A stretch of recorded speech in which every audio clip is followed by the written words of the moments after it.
Oh, when I started, imagination, introduce them. They're not going to do presentation.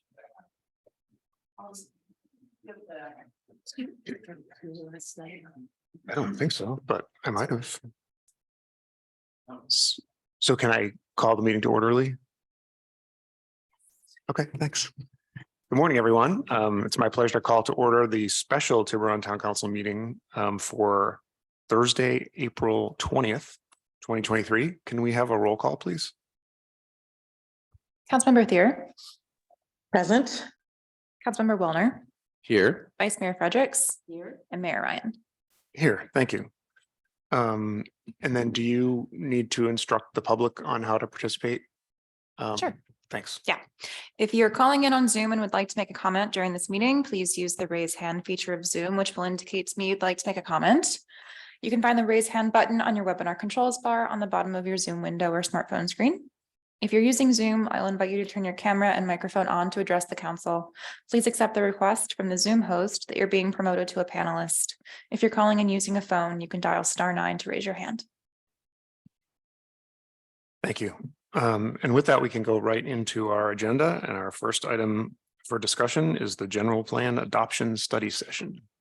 Are we starting off with a staff report today? We have a PowerPoint that we'd like to share. I also have invited our consultant, Christine O'Rourke, as well as Christina Irwin, our EIR consultant. They will be on the line.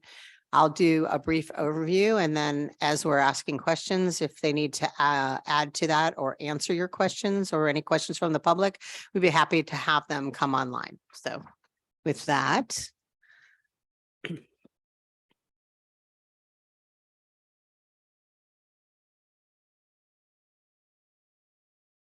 All right. We ready? Yeah. So good morning, Mayor, council members, and the public. I think what I'm going to do today is to give an overview of, for some people who may be listening, about the general plan and its elements or chapters, as we also refer to it, as well as where we are and what we're going to do next and what we're going to look to both the Planning Commission and Town Council to do within the next month by the end of May. So with that. So today's discussion will, as I said, talk about the General Plan 2040, then talk about the review and adoption process and timeline, the EIR review and certification process, the odds, the objective design and development standards, which require zoning amendments, and finally, and most importantly, the adoption of the general plan and the EIR certification. So what is a general plan? Good. Can you mute that? Beautiful. Thank you. And this is just, I know a lot of you know this on the council, but I think it's important to kind of go through this so people understand what have we been doing for the last couple of years. So this is the roadmap to the town's future, and it describes our long-term vision and sets forth goals, policies, and programs in which we manage growth and direct land use making decisions and preserve the environment and character of the community. Within our general plan 2040, we have 10 elements, which are land use, downtown, diversity, equity and inclusion, mobility, noise, sustainability, conservation, open space, parks and recreation, and safety and resilience. And I have broken this down chapter to chapter in this very brief overview here. And I wanted to pause after each one and see if anyone either from the council or public has questions about those sections or chapters, elements of the general plan. So I can know where we might want to focus when we come back to both the planning commission and the town council. So the first and probably one of the larger sections besides housing is land use, which provides us the framework for governing decisions regarding development, patterns to maintain and enhance the character of Tiburon. And we identify various land use designations where you'll find the land use map as well, and the build out projections townwide. So you stop me whenever you need to stop me. The downtown contains the downtown setting. We broke the area into 5 distinct sub areas: Main Street, Arc Row, Tiburon Boulevard, and Civic Hub and Shoreline Park and Point Tiburon. And that's important because we have different designations and zoning for each one of these areas that applies to this. This chapter discusses both the evolution of the downtown and identifies the changes in our land use categories and development projections for downtown. The downtown is envisioned as a center of community life, a walkable place, and a connection to the past. So we're doing that balance in that one. And the key issues are historic resources, circulation, shoreline access and views, and vulnerability to sea level rise. Housing, probably the chapter we have spent the most time on. And I'm sure you have many questions on this piece. We can either do that now or after I complete my presentation. Contains an overview of the state mandated requirements for providing an adequate supply of housing. And it realizes that creation of a mix of housing is essential in creating and maintaining a vibrant and diverse supply of housing. The housing element planning period, as you know, is 2023 to 2031. This chapter also includes the housing opportunity sites and goals and policies and programs to support and expand housing opportunities. Diversity, equity, and inclusion. This is a new element that the council put into the general plan, is our commitment to building a more diverse and equitable community, focusing on equity, diversity, inclusion, and environmental justice. Mobility. Analyzes how people move from place to place and provides direction to reduce the vehicle miles traveled, traffic congestion, and enhancement to the mobility system. Supports a vision of safe and healthy transportation, sustainability, and the application of a complete streets concept. Noise. Noise identifies sources of noise levels, both future and existing, and provides standards to limit noise impacts in sensitive noise areas and at sensitive times of day. Sustainability provides the town with a framework for governing future decisions about how the town will provide a sustainable community. Tiburon seeks to create and maintain conditions where humans and nature can coexist. This chapter provides an overview of sustainability and our ecological footprint, climate change impacts, greenhouse gas emission, and a climate action plan.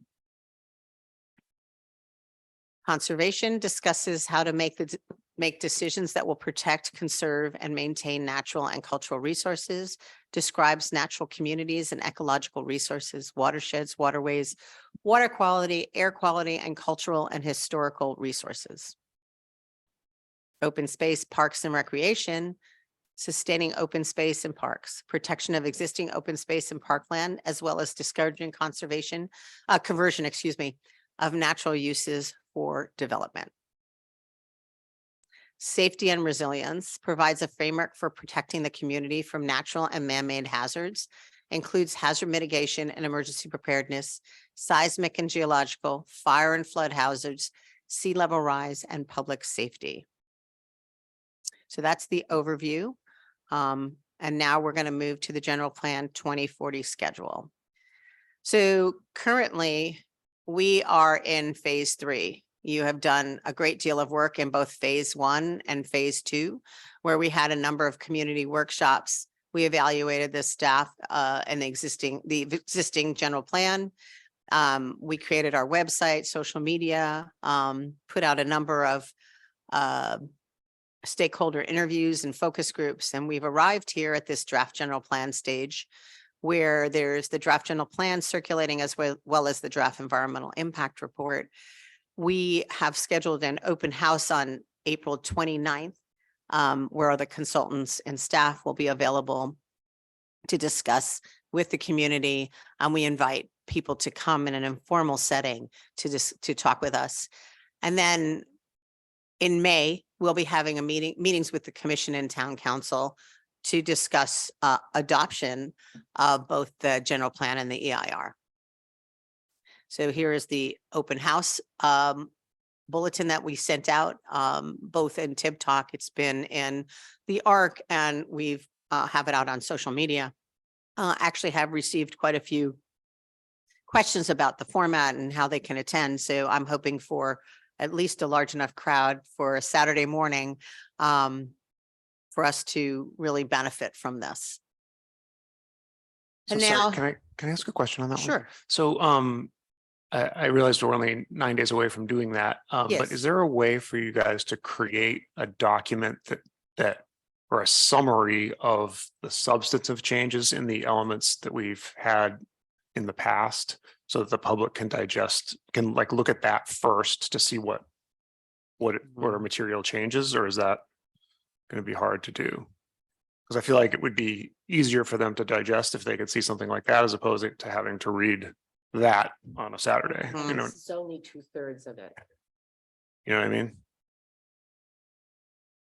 Because So muting myself. I don't know that I could put that to be honest with you, Mhm. within the next 9 days, but I do believe that what we're going to have is stations for people to come and discuss with us. And we will be able to show on maps, et cetera, and handouts that are at the tables and big boards that we've created to help explain.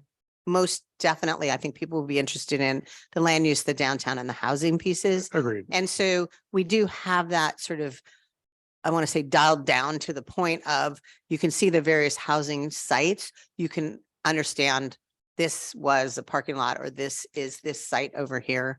And so people can understand what we might be doing with those. As well as, I think, for the land use sections, to look at the land use map, we have that to be able to look at what is that density? What does that mean? How is that different? So we can speak to that to individuals. Mm. I don't know that I have time, to be very honest, to put together that kind of comparison. Okay, no, but that'll be very helpful, because I agree with you that, 80% of the focus will be on housing and things like that. Yeah, and downtown and Yeah. land use. And let me ask another question. It has to do with accessibility, at least for one member of the council, if not all of us. I didn't quite, although I figured out, understand the organization of the draft of the draft general plan. And that is because I'm used to reading it with the actual element in the draft general plan, but the way it was presented to us, we had diversity element here, this element there, and then the housing element given to us as an appendix. And it made it very hard to follow. I was 2/3 into it before I went, oh, the elements that we got previously belong in here. This is not the entire general plan. And part of the reason we did that was, part of what you're seeing in the appendix is a lot of discussion and comment letters, et cetera, that we didn't necessarily want to be part of the general plan, because what you would have seen is the general plan would be then this much of, or 3 inches, I'm using, of the housing element. We can certainly put it back in. We just thought from a formatting perspective, it didn't make sense. And I wasn't just talking about housing, I was talking about sustainability, diversity, all of them. I assume have text of some kind besides what is in the draft general plan that we were given. I would say that the only one that you're looking at appendices for is the housing piece.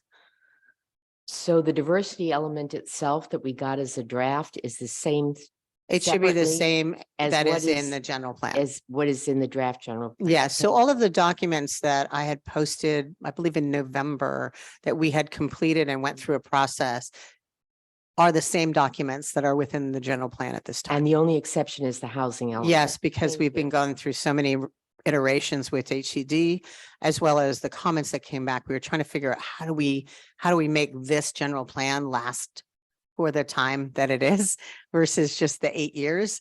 And so the appendices was the answer, but we can certainly look at that again and see if there's another method if you so desire. Or just just an explanation. Okay. Yeah. That's noted. I had a question, actually. I don't know if you can hear me. We can. Yeah, we can. Yeah, okay. Can you talk a little bit about how the public will be able to give input at the open house? And whether that input will be recorded somehow? So the way in which we're not recording it because it isn't a formal kind of meeting such as we're seeing today. What we anticipate or visualize or have set together is this whole room that we're sitting in now will be rearranged so that there'll be easels all over the room with various displays for each element / chapter of the general plan. And at each one of those tables will be a consultant or staff member to explain what we did and to provide some discussion, communication. So we aren't going to be recording it. It's supposed to be a very informal setting where people can start a discussion with us and it can be continued at a later time. So it's much less formal than what we're doing today. So I don't remember today anymore. It's just one big wash. So that's what we're intending to do. And in some ways, I've found this type of a workshop setting to be a very good venue for people to actually see who we are and to discuss what they're upset about or not. And we will be noting all of those things down so we can consider if we need to address something or we need to let the council know about what those things were. We will probably have within our staff report kind of a brief part of our staff report that would say the open house, the following, items or discussion topics came up. So that I hope that answers your question, Councilmember Thier. No, it does. It does. And then am I correct to assume that there won't be a formal presentation, but people will go to each station and hear something from the consultant and then interact and give feedback? That is correct. There will be no formal presentation. It'll be an opportunity to kind of stroll around the room and talk to any one of us for however long you wish to talk. And I'm sure that a large portion of it will be downtown land use and housing. And I'll be sure to note what those are because I'm at those tables. Okay, and then Hey, Dina, this is Christine. Can I jump in? can I Sure. just say one more thing first? Oh, sorry. Go ahead. One more question. So a lot of times at these types of public outreach events, there's like an easel and the consultant will write down ideas.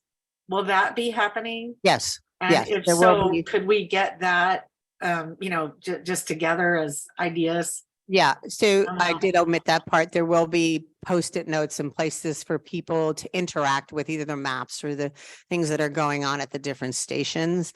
And we will be recording that piece, in other words, through photographs or however we can compile the Post-its on a particular side of the wall or on an easel. So yes, there will be some interactive participation in that manner. Yeah, that's what I was going to say. Also, at each of the tables, we're going to have displays, there'll be maps, different graphics, and we'll be highlighting some of the more significant policies and programs in each section, especially ones that are new. And we have Post-it notes, we have feedback boards so that people can, as Dina was saying, put their feedback, their notes on the boards, and the consultants can also do that. We can put the Post-it notes can go on maps as well if they want to identify something specific on the maps. And then we'll also have an exit survey, which provides another opportunity for people to provide their input. They can also write letters or submit additional comments via email as well. And the only comment that I was going to make is that I've participated in workshops like this. I think they're a lot of work, but they're so effective. I find it effective too, because I think people are more likely to speak at those forums than in a room Yes. such as this. And we get to find out a little bit more. I actually like knowing who these people are who are writing me letters. So I think it's good to set a face to the written dialogue. Any more questions? I wanted to ask about the publicity for the event. I presume, are there going to be ads in the ARC this There, coming there week? have been ads in the ARC. We have also put it out on social media, and we've also put it in Tib Talk now 2 times, going out again. Yeah, at least 2 times. I've received a lot of phone calls, emails asking me, is this a formal thing? Is this the last time? Is this whatever? And giving people a lot of explanation as to what we're doing and why we're holding this open house. Okay, thank you. Okay. So as most of you know, we placed the draft elements / chapters on the website in November 2022. Those are the draft elements that were completed, such as the diversity elements, sustainability, the climate action plan. And then the draft general plan 2040 was released on March 16th. It's currently circulating. Many comments have been received on the housing at the Paradise Drive site. That has been the majority of the comments. And right now, HCD's comments on the second hearing draft were received on April 17th. You've all been provided that letter. We are working very diligently to get through that letter. We also have a meeting set up with HCD next week, which I hope for about an hour, which I was very happy about, where we plan to work through each one of these questions and try to get some direction from them. Some of them are repetitive from previous letter, but there are some that we still have some work to do. So that's what we're focusing on right now. And the EIR was released on March 16th. It has its 45-day comment period, which ends May 1st. As of today, I've received no comments for the EIR per se. We've received a lot on the general plan. The Planning Commission is set to review the EIR on May 10th and recommend certification to the council as well as the general plan. And then we'll move forward for a council hearing where we hope to certify and adopt that general plan as well. Part of what we're looking at, of course, based on the land use changes and designations, is to look at and you have reviewed this, which is the objective design standards. And we are set to bring that forward as part of the adoption of the general plan in May. Finally, so the Planning Commission is set to review and take public testimony on May 10th and recommend the adoption of the general plan and certification to town council. And then when it comes to town council, we have several options that I worked with the town attorney to draft up for your adoption, certification, and action. That's what we should call it. So the first and our preferred is to adopt the entire general plan and zoning elements. And that really is adoption of a resolution certifying the final EIR for the general plan and making the requisite CEQA findings, adopting the statement of overriding considerations and a mitigation monitoring plan. Adopt a resolution adopting the entire general plan. And this requires a vote of the majority of the membership of town council, not just a majority of a quorum. The council may wish to adopt a separate resolution adopting the housing element and making the self-certification findings so that we could more easily send that to HCD. And then we're going to introduce an ordinance amending the zoning ordinance, including the odds, so we can include the odds and zoning map. And the second reading will follow no sooner than 5 days after introduction. And the adoption of the ordinance must occur at a regular meeting. May 22nd is not a regular meeting, so we would have to do that subsequent to it before the May 31st deadline. So does anybody have any questions or thoughts about what I call the preferred option? Sorry, so let me just read through this. A, B, and C are parts of the preferred option. They're That's not correct. alternatives to it, right? Yes. Okay. All those 3 things have to occur as part of this preferred option. I had a question. If we don't have the final sign off from HCD, then it looks like you're you're having the element be adopted later, but can we adopt the general plan and zoning amendments without the element? Do you want to? So it looks like Yeah. under C, you're having it be separate, the housing element, because HCD has not yet signed off on our has not yet signed off. So can we adopt everything else? Thank you, Councilmember Thier. I'll answer that question. Yeah, it's Ben. It's Ben. Hi, Holly. Hi.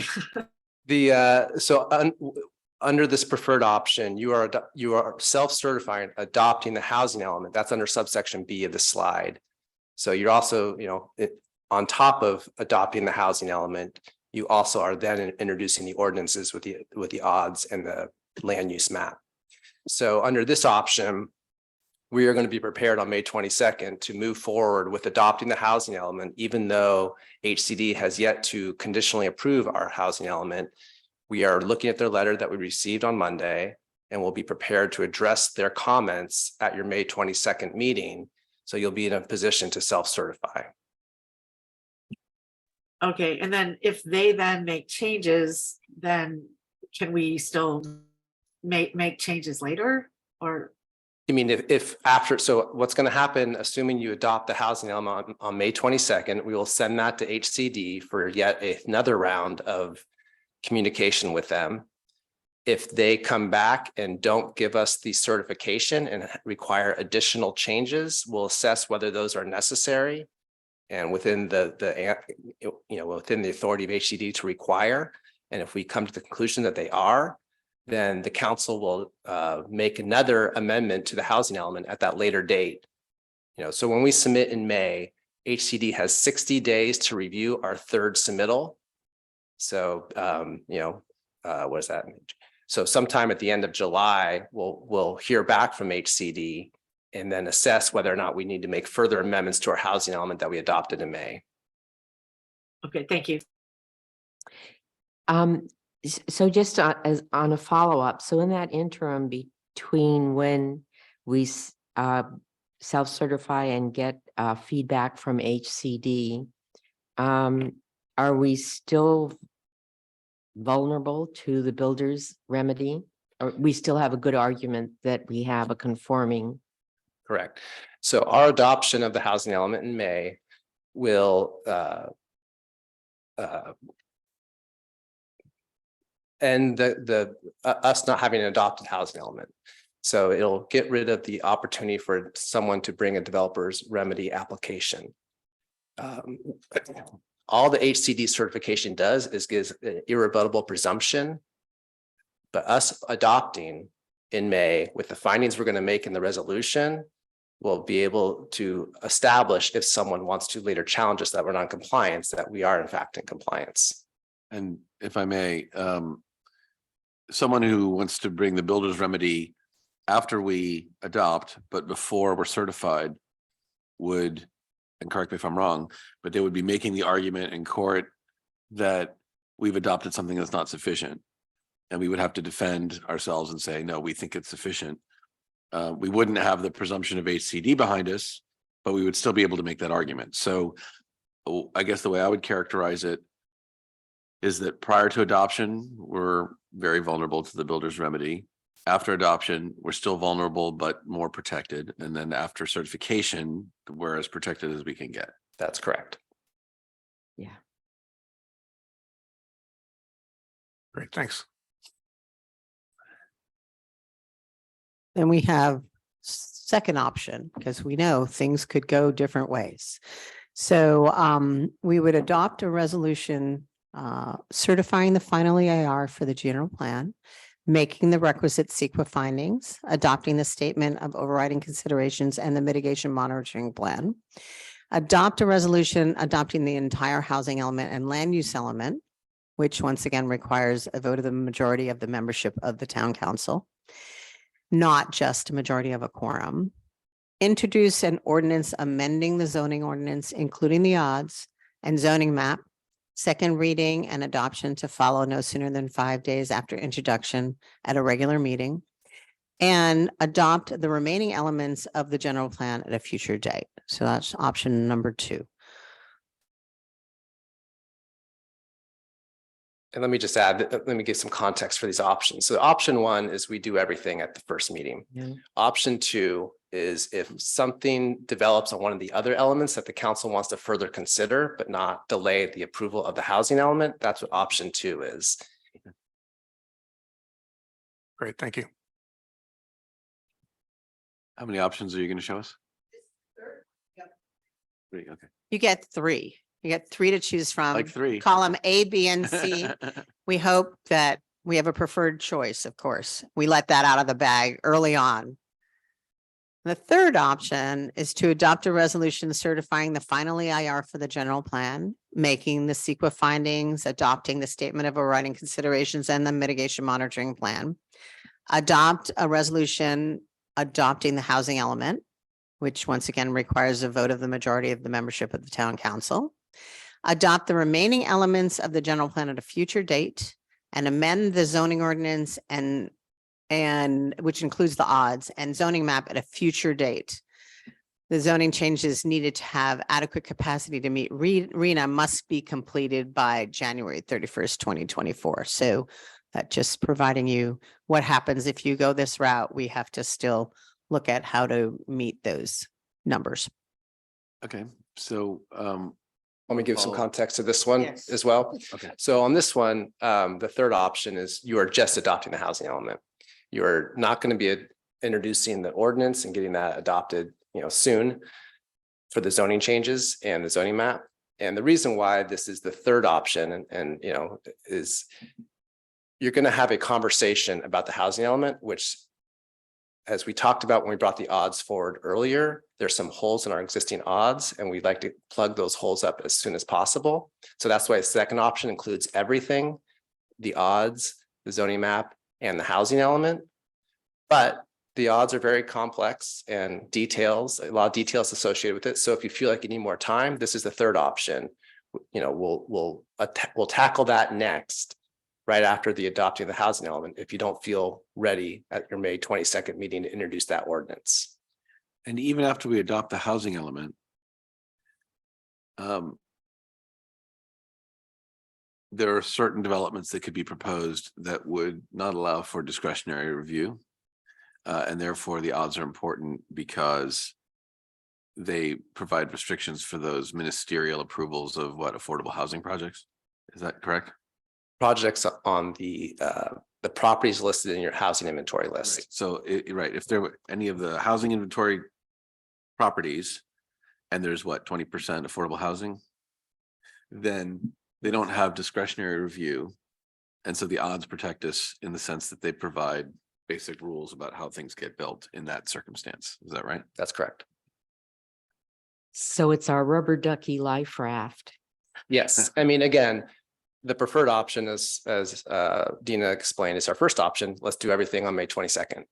But there's gonna be a lot before you that night. So, the second option is let's get the odds done and let's get the housing element done. But if there's some regulations in the odds that you are uncomfortable with introducing that night and want, further either explanation or work or revisions, then at a minimum on May 22nd, option 3 is we're going to adopt the housing element. So there's one concept that's on all 3 of the slides that I think is worth highlighting. And I'm not sure if or how you've planned to present this at the workshop, but I think one of the hardest ideas in all of this to swallow is that normally when there's a project and you do an EIR, if there's a significant impact, you can decide to mitigate it to the extent you can, or you can decide not to adopt the project. And that's how you avoid it. You don't have to adopt this finding of overriding considerations. In this case, we're being forced by the state to adopt a certain kind of housing element. And I think the reason that we have this statement of overriding considerations in all of the options, if I'm not mistaken, is that we anticipate that there are going to be significant impacts that we cannot avoid. So there are going to be clearly impacts to traffic and to possibly health and safety with regard to emergency services, and a whole host of other things that bringing hundreds of new units downtown would cause. And those are significant impacts that while we're going to be proposing mitigation, we simply can't eliminate. And so I think what happens, at least in my conversations with people who are concerned about this process, is they point out that this will have a really detrimental, significant impact. And they expect that to stop what's happening. And so I just think it's important for people to understand that the EIR analyzes what the impacts are and tells us what they're going to be. And it gives us an opportunity to reduce the impacts as much as possible, but that there will be significant impacts. And because we must adopt a housing element that conforms to what the state is requiring, at some level, some of them are unavoidable. And I think that just upsets people. And I'm not sure if there's going to be some kind of way to communicate that at the open house, because they're coming to make their comments. They're going to be identifying really significant problems. And then the answer is going to be, well, we'll mitigate them as much as we can, but we can't avoid them. And I think that's a hard reality to convey. So I don't know if you have thoughts about how to present that. So that is the hardest part to convey, actually, Right. because it's like, I know you're concerned, but I can't do anything about it. And so we will have our EIR consultants there as well, so we can talk about what all this really means, because for most people, they don't understand significant, unavoidable. All of that is just things that we understand in this context. So it's one of the things we're going to take a lot of time to explain, because I know that's what people are going to come and talk to me about at my housing table and land use table. And I'm not going to be surprised by that. And so the intent is to sort of walk them through the process. I think at the end of the day, there isn't any magic silver bullet for me. And we're doing the best we can to get us to a point where we believe these impacts will not be as, I don't want to say detrimental, but overwhelming as we think, and that we are mitigating them to the best of our ability. I mean, there isn't really a great answer for that, but there is a need to be patient and explain it to them. And that's what my approach would be. And let me make a comment too. I think one of the misunderstandings is about the role of CEQA. People think of it as a regulatory ordinance, and really what it is an analysis to identify the mitigation for the purpose of making the project better if you can under the existing laws. Under the existing laws now, we can't in many instances. And I just think that simple message of what the purpose of CEQA is would be really helpful. I agree. And then, sorry, on a different note, so is it the case, and maybe you said this and I just missed it, that with respect to the RENA regulations, the first two options allow us to to make the zoning changes within 3 years, but this accelerates that to January of 2024, or is that not the case? Am I misthinking about that? Right, or is that all triggered by the May 30? If we do any of the three options before May 31st, then we've satisfied the HCD requirements such that we have to implement the zoning within 3 years. So if we adopt the housing element, have a certain by what they call the whoops time by May 31st, we have 3 years to make zoning changes that our housing element requires to be done. But that's a bit different than the zoning ordinance that we're also bringing on that date. These are the odds, which are we're going to want to do regardless. We're not going to want to wait the 3 years. Okay. So I think that might be a distinction. Yep. And do we still get 3 years if it's not certified by May 31st? Yeah, correct. We have to adopt by May 31st. So if we adopt and it's not certified, we still get 3 years instead of one? Correct.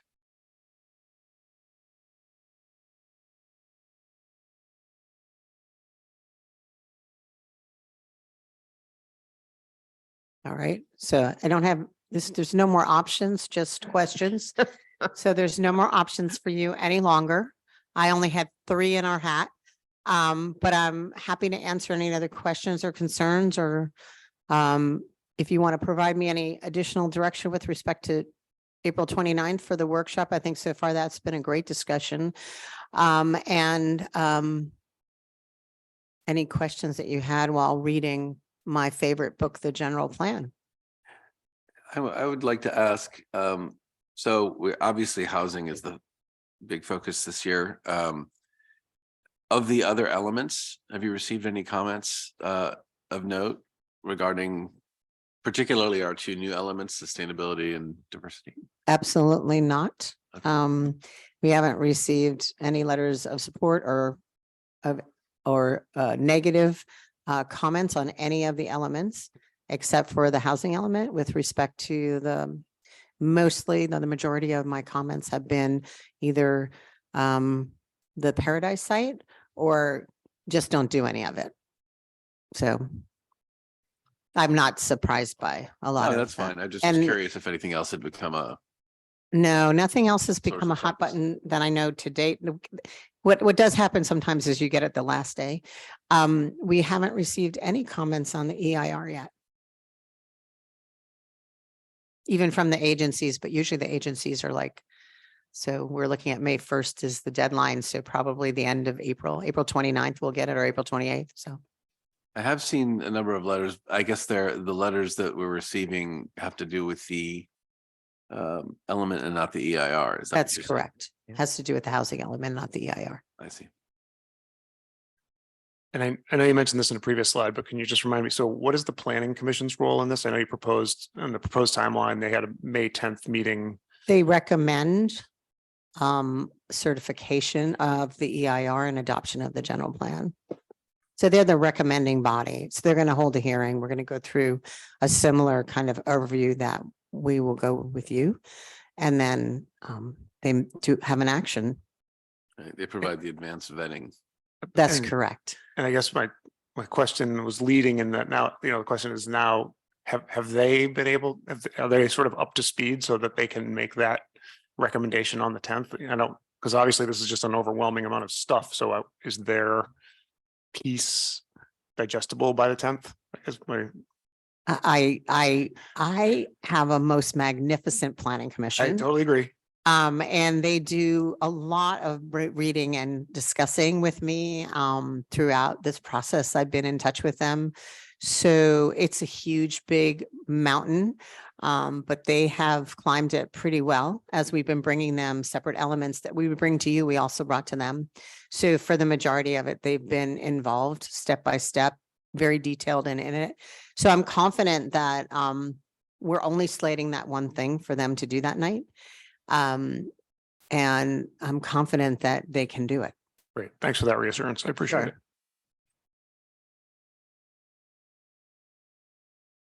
Mayor, if I may, if we're done with questions, we should open up for public comment for this Yes. item. Great. I will do that now. Yeah. So if Oh, there's I'm anyone, sorry, I have one more question. oh, one more question. Sorry. I just wanted to go back to the HCD letter that we received.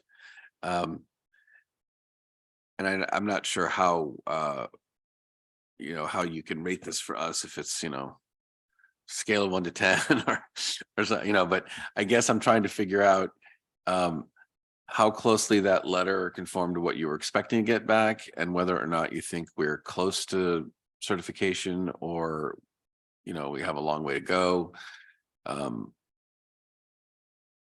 It was, I guess I would say, I thought they were asking for more this round than I was expecting. So I'm just curious if that's. I would agree with you, Councilmember. They are asking for more than I'd expected, especially within the housing needs and resources section and constraints. We have quite a bit of work to do on that. Okay. Some of it was a little bit repetitive to me, and I think we could manage that piece, but I do believe there's some items in here that caused me great pause because we're going to have to do a lot of lifting between now and trying to make a And 10th meeting. Is it not correct that, some of the stuff they could have asked the first time around, but didn't, and then put it in the second letter? In other words, is there, as opposed to refining what was already worked on? I'm sure that is correct, but I feel like we had a discussion with them before we received comments last time. Uh-huh. And we thought we weren't going to have, 15 pages or whatever number that was of comments. And a lot of them were, just referring them to certain sections of our general plan and I thought they were pretty simple. And then this time they wouldn't even have a conference with us during this time period of review. So I am a little bit shocked by some of the stuff that came out within the sites inventory questions that they could have asked before. But I'm where I am. No, And no, I understand. yeah. I'm just trying to get your, yeah, I would agree with you on that assessment. And I think that Christine and I are both shaking our heads, but Okay. we'll try to get it done. So I have a question too. I noticed that they're asking staff to make some kind of a voucher or certification about the availability of the land for the proposed projects, including giving them information about existing leases. Does the town even have the authority to demand that kind of information from landowners? We can certainly ask. I don't know if they'll give it to us. I mean, we have made contact with a number of property owners. Some were responsive to us and some weren't. And in particular, the Chase Bank never got back to us. So we're going to have to start hounding them to see what that means and what their lease is and what their intent is at that site. And, we're not the only jurisdiction that propose, excuse me, projects on already sites in use. Have they asked that? You probably don't know, but I wonder if they've asked that kind of question to the bigger jurisdictions, like, did Los Angeles have to do this? I don't know about Los Angeles, but some of our other cities, they've asked that same question. Some cities where I serve as city attorney, we have a letter back from 2 of other cities that had that exact same request, that's asking for probably a leases. generic request they're not asking. Right. I had a question kind of related. With respect to that letter, is it possible to sit down again with HCD and try to come to a conclusion? Is that allowable? So I have a meeting set up for next week with them. Myself and Christina Rourke will be in that meeting, and we are going to go through each individual item in the letter. That we only get an hour. So we're going to try to do it in the fastest method possible to get some direction, because some of this is, what are you really looking for? And how can we get to certification? I mean, that's really what we want. So yes, Thank you. your answer in short, yes, there's a way to sit down with them. We'll see how that helps us. Thank you. And it won't change the contents of their letter, but it could frame our response to it. Is that the? Yeah, that's correct. Does anyone have any other questions? If not, so I will open it up to the public now. If any member of the public wants to speak. Jack, I wanted to make that statement if that's. Oh, okay yeah, with sorry. you Thanks right for now. reminding me. Okay, so I wanted to let everybody know that I am on camera because I'm very, very sick. Sorry. And there's by this new statute, I have to disclose that there's no one in the room over 18 where I'm at. Except you. Well, I don't know. Yeah, I guess I'm over 18. Okay, thank you. So I don't see any members of the public in the chambers who want to speak. But is there anyone online who'd like to make a comment? Yes, we'll start with Julie Jacobs. Great, thanks. And so as a reminder, please, everybody, as you hop on and are led into the room, please state your name, and then you'll have 3 minutes to provide a comment. Thanks. Can you hear me? Yep. Hey, Julie, how are you? Hi, good morning, and thank you very much for allowing us to participate and listen to this conversation this morning. And that's what my comment is also related to. There are members of our town council who've been so kind as to answer questions and meet with us in small groups and in response to letters we've written. But I think one frustration that is probably shared by many of the people listening to this discussion and considering the housing element and the general plan and the EIR is that there hasn't been a recent town hall with real-time questions and answers. And it is a little frustrating to write in questions and hope to get a response and not feel that there's a real-time responsiveness to concerns. And I think that would be helpful in a process about something that's so important to the future of our town to enable that.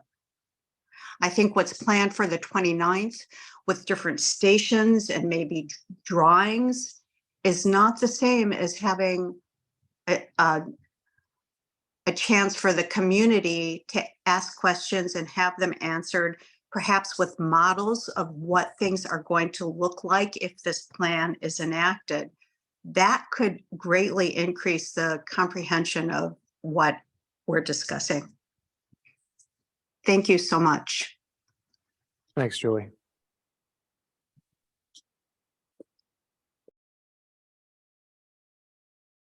Next is Doreen.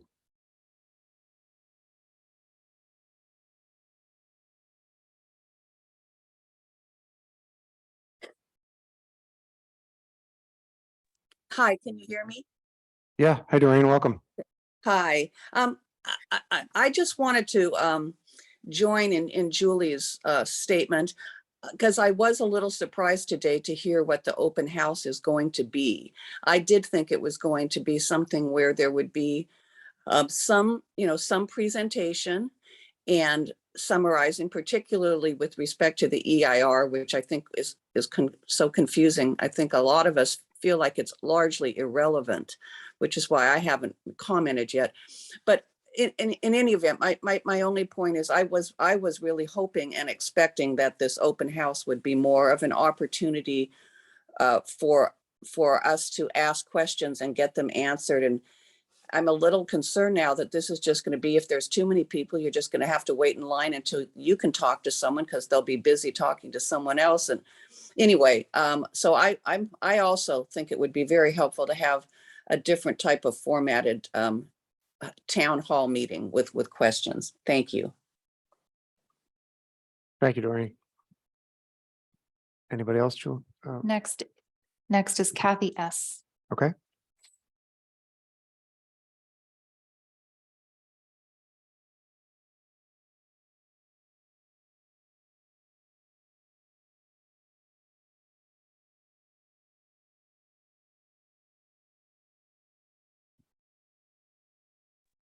Hello, can you hear me? Yes. Hey, Kathy. Thank you for joining us. Oh, okay. I want to concur with both Julie and Doreen as to the nature of the open house. But I also think that it is very important that what you, Mr. Mayor, asked Dina for at the beginning, and that's a summary of the major points of the general plan.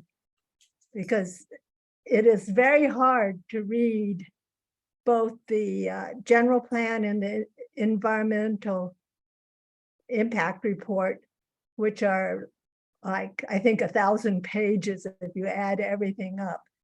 And it would really be helpful if we could get that kind of summary. That's all I want to say. Thank you. Thank you, Kathy. Are there any other public comments?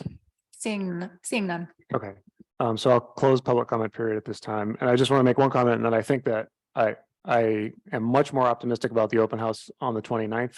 And I really like the subject matter experts will be there in the room for you to get your questions answered. So I think that's a great opportunity for you to do that.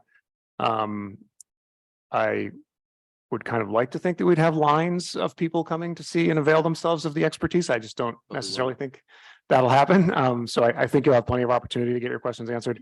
And, it's been a balance that we've had to strike, right? Because we have these deadlines coming up with respect to certification that we have to hit. So we have been pushing staff to achieve those deadlines. And so to the extent that we haven't, and they haven't had time to have more structured open public meetings. I'm sorry, but that's just been a balance we've had to acknowledge. And frankly, it's, all hands on deck to get us to those deadlines. So I'm glad to hear that you're coming on the 29th, and I think you should set your expectations high. And with that, can we move on to discussion item 2? Is this the time to do that?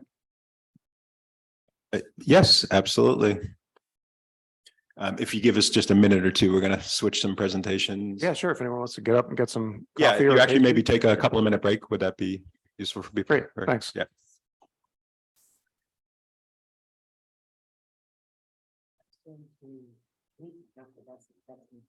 I can go on. I'm telling you why.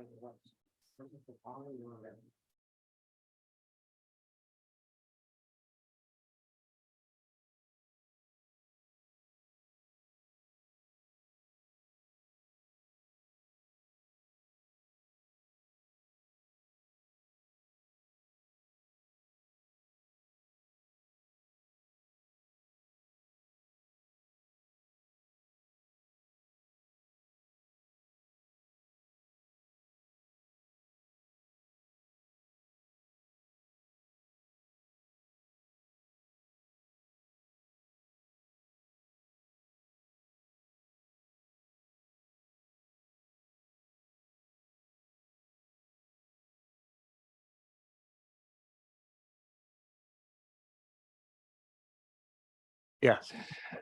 So are we on? Yeah, okay. So for the Brown Act, for the open house you're talking about, yes, it is implicated. You're allowed to participate as long as you don't, as long as it's part of the program. And you're participating as part of the program, you're not offering comments outside of the program, the structured program. It's a public event.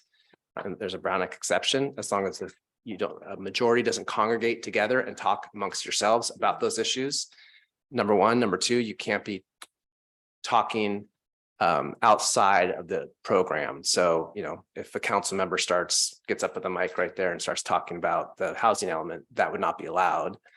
But you can go to the stations and interact in that context, as long as the three of you or the majority of you are separated.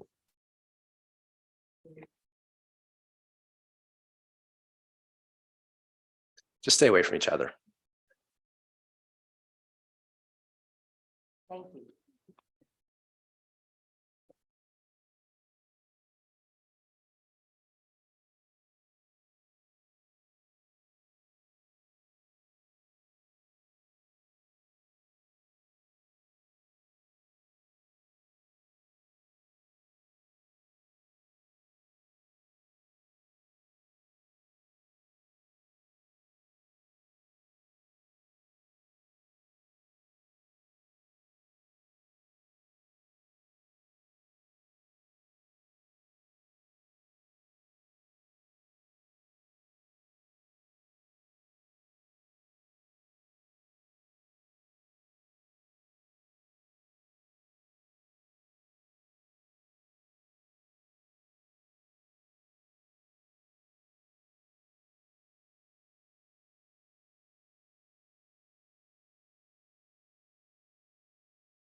We're ready to go if you Okay. are, Mr. Mayor. Okay, fantastic. Yeah, so we'll move on to discussion item 2 and looking forward to the staff report. All right, good morning, Mayor, council members. The second part of the program this morning is to discuss the draft fiscal year 23-24 capital improvement program. As council knows, this is the time of year where we are drafting the budget and associated capital improvement program for next year. So we want to take this opportunity to give you an early look at this CIP as we handle it sort of separately from the operating budget. Today, we're going to cover these items here. We're going to go over give you a very brief summary of some recently completed and ongoing projects. We'll talk about the proposed 24 projects, and then we'll discuss some other projects that we've spoken about in the past as well. And finally, I'll do a very brief overview of fund reserves as well as an update on the American Rescue Plan funds. Joined today by David Ishu and Patrick Kerslake, the division managers for Public Works. And without any further ado, I'm going to just hand it off to David and Patrick and let them walk you through the first part of the program. Good morning, everybody. It's nice to see everyone in person. We're excited to present to you what we've been up to for the last couple months here at the Department of Public Works. And like Greg mentioned, we're going to start by going through recently completed or projects that are ongoing and underway right now. Most notably, the Hawthorne Utility Undergrounding Project, which is back underway and under considerable construction this week. The major milestone that was achieved just yesterday at the end of yesterday night was the electrification of all of the new underground grid. So essentially everything under all the streets that was installed by the district's contractor is electrified.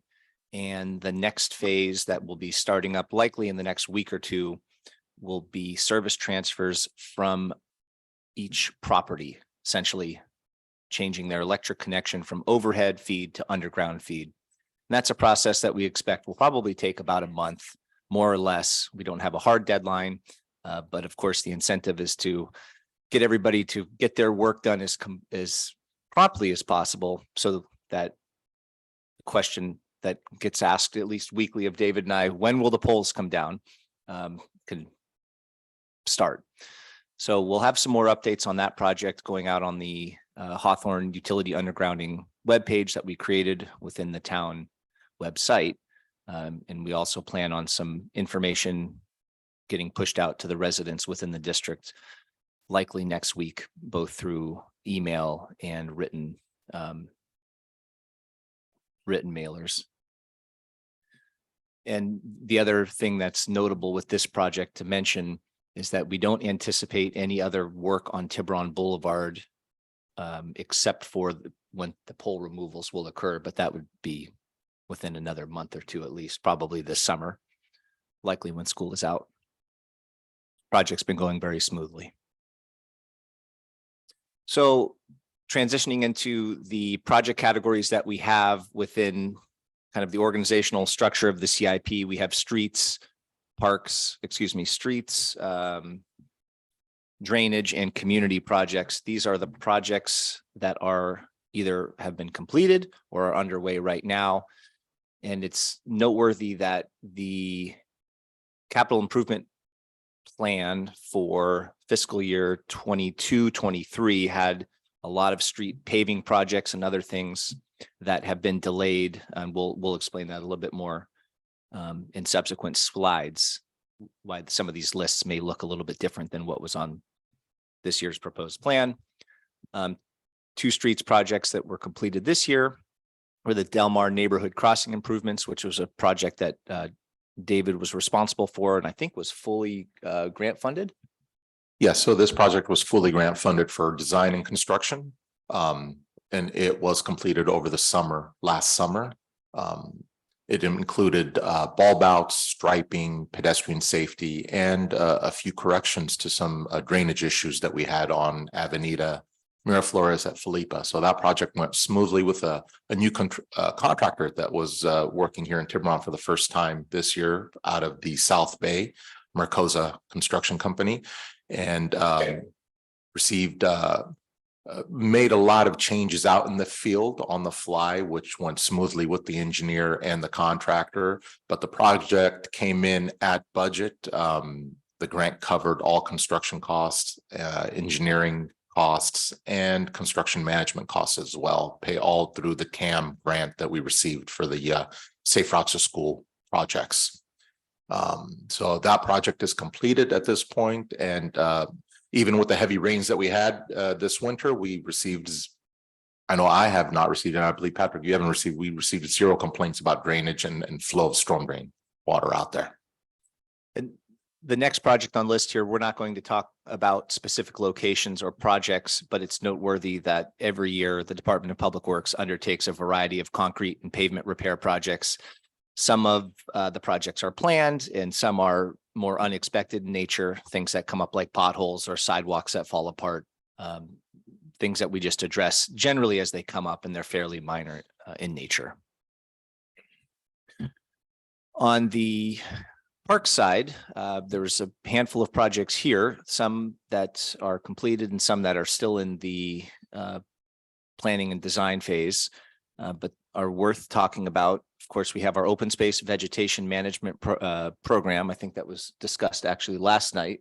The RBSD pond site acquisition and remediation project is ongoing. And if I'm not sure if David has any updates on that. Just a note on the RBSD pond site acquisition and remediation, our consultant that we have on board, our environmental consultant, has prepared the closure package, and it has been sent over to the state for review. And we should get something back from the state by June on what their requirements are for the closure. The consultant is not anticipating any issues out of the normal ordinary closure of these types of ponds throughout the state. So we'll see what their requirements are, and if it's acceptable to the town and to RBSD, then at that point we can move forward. And this is another one for David, but the only thing I'll have to mention about it in regards to Elephant Rock is we did replace some handrails. I believe it was earlier this year that were falling apart.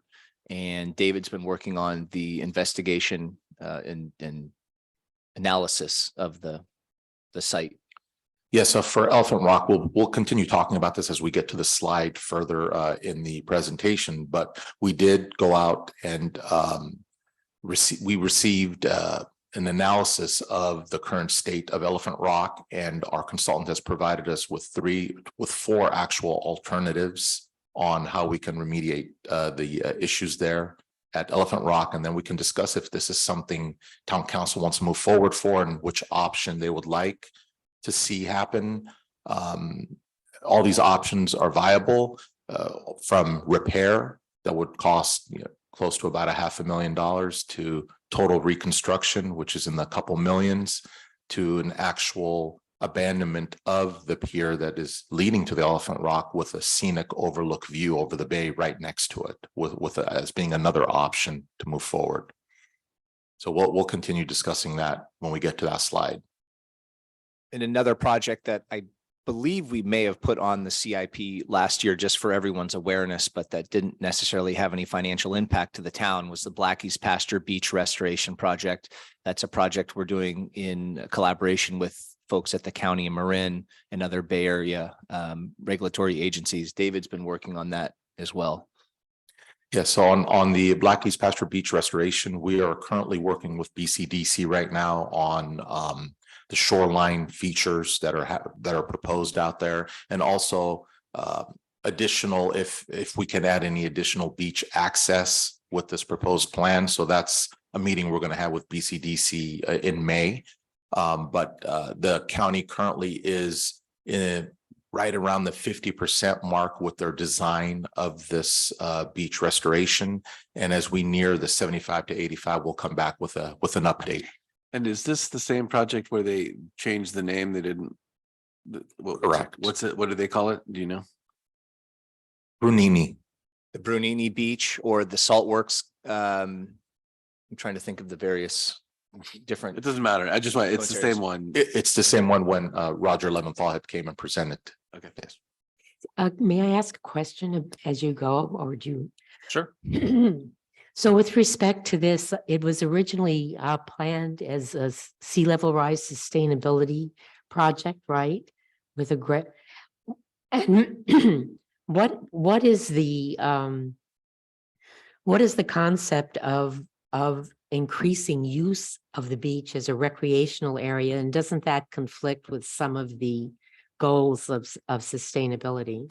So what they're proposing here is not an increase in use. What they're going to do is replace the existing material there with cobblestone and sand that works with the live wave action that's happening there. So as the waves are coming in, the sand is pushed up towards the shore. Yeah. And then when the waves pull out, the sand comes back, it gets pulled back. So it's a constant in and out motion of the new material that will be placed there, which will not erode what's already there and existing and push the erosion closer to the homes that are there. So it's another level of protecting the coastal line there and stop, future erosion of the beach. So it's erosion control, not necessarily creation of a recreational area. That is correct. But with this work, it will look, it'll be pleasant to the eye, and it may attract more, residents and users to come out there and use it. But one thing that we do know is that the tides, for the most part, go back, a few hundred feet at some points when we have low tide out there. So you still have the muddy marsh kind of muddy feature out there. So it's not going to be transformed into an actual sandy beach. The material used in there is mainly for erosion protection. And so an increase in use will not conflict with the purpose of erosion control. That is correct.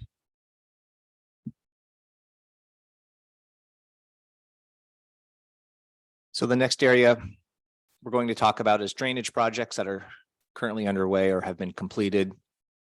And we have the Railroad Marsh Basin Maintenance Project, which again, what's a little bit different this year, maybe about how we're presenting things, is there are a lot of projects that cross over fiscal years, and we want to be able to capture them and explain them. They're basically things that we're working on year round and preparing constantly, either building projects or preparing for the next year's cycle, depending on how the program's set up. So the Railroad Marsh Basin Maintenance is one of those under our drainage program. And David had just completed a biomass removal project, more on the minor scale. But if you go look back there right now, it actually is pretty impressive to see how much just the effects of that small scale, relatively small scale project had. And then I believe yesterday, and David can talk about it a little bit more, just open bids for a project that will be funded in the upcoming fiscal year that we'll talk about more to remove even more material from that area. So we did advertise for our phase 2 of the marsh cleanup. We opened bids yesterday. Engineer's cost estimate came in at $380,000. We had 2 qualified contractors that bid on this project. The apparent low bidder is at $220,000. And they're the same company that completed the work last fall. They're a well-known company that works in cleanup of lakes and marshes around California and across the country. This year, last year, just in comparison, we removed about 220 tons worth of vegetation. This next phase is a little more than 450 tons. So it'll really open up and clear up the marsh and make it to how it was originally intended to be and useful. I've noticed a lot of more animals and bird life out there now. And this is also great because we are working on our parks master plan, which can provide actually a lot more activities around the marsh if the committee and council chooses to do so moving forward. But that is an exciting project. It'll start in September because we only have 2 months to work on this marsh per state regulation. So the project is, we anticipate them starting sometime in right after Labor Day in September, and must be completed and out of there by October 31st of this year. And just another question. As exciting as it is that this will increase community participation or events in the area, does it also increase the capacity for flood control? It does, because when they remove these cattails, they're not dredging, but they are removing soil beneath it. So now we do have more surface area and more volume within the basin to accept storm drain as it does the outfalls pour in there. Thank you.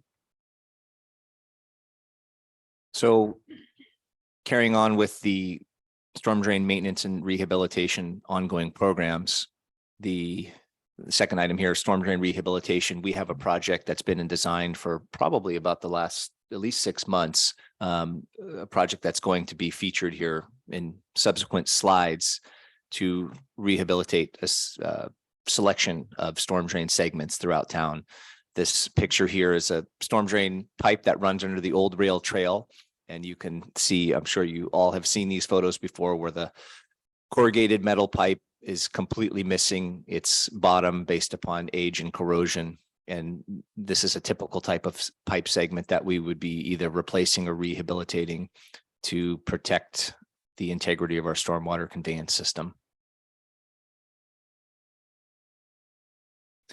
Now, in regards to community projects, some of the projects here you may recognize from the previous year's CIP, and there are often things that come up along the way during the fiscal years that are unplanned or that just come up just based upon need.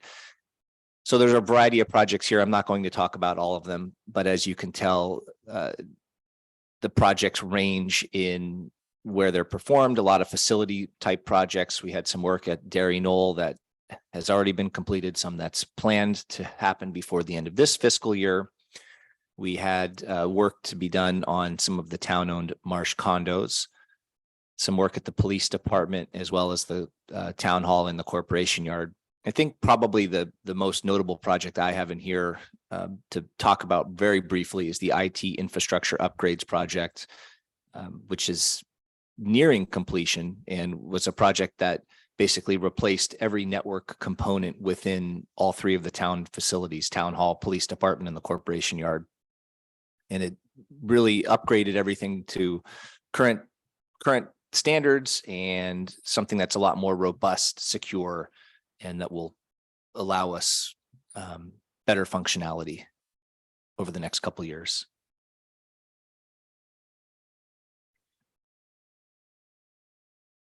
So moving into proposed projects for fiscal year 24, again, we're keeping with the theme of the 3 different types of categories that the projects fit into. And most of these are maintenance, repair, or upgrade projects to existing infrastructure.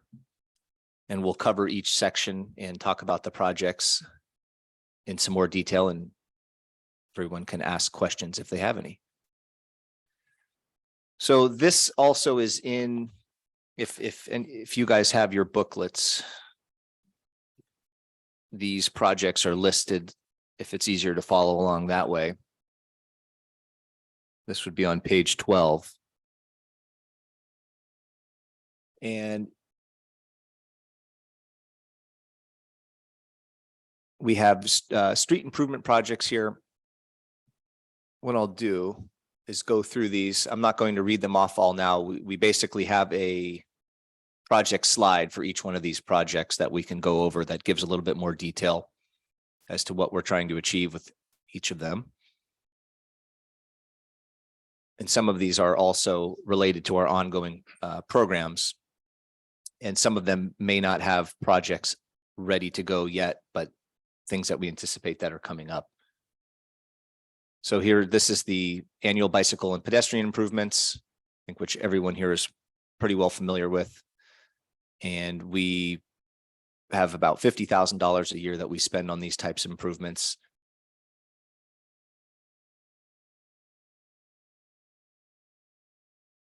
One that is new, or relatively new, that we would like to discuss a little bit in more detail is the brick crosswalk rehabilitation.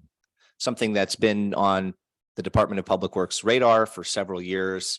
The brick crosswalks in the downtown area were installed many years ago by the town.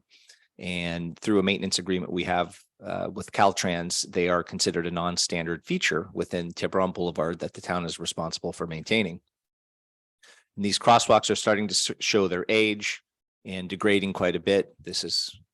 Photo has an example of one that had some damage some time ago. And what our intent to study this coming fiscal year would be repair or replacement alternatives, and to figure out what it would cost and what the best alternatives we have that we can present for review of different types of materials that could be used that maybe provide more longevity while keeping with the existing design aesthetic that we have in our downtown area.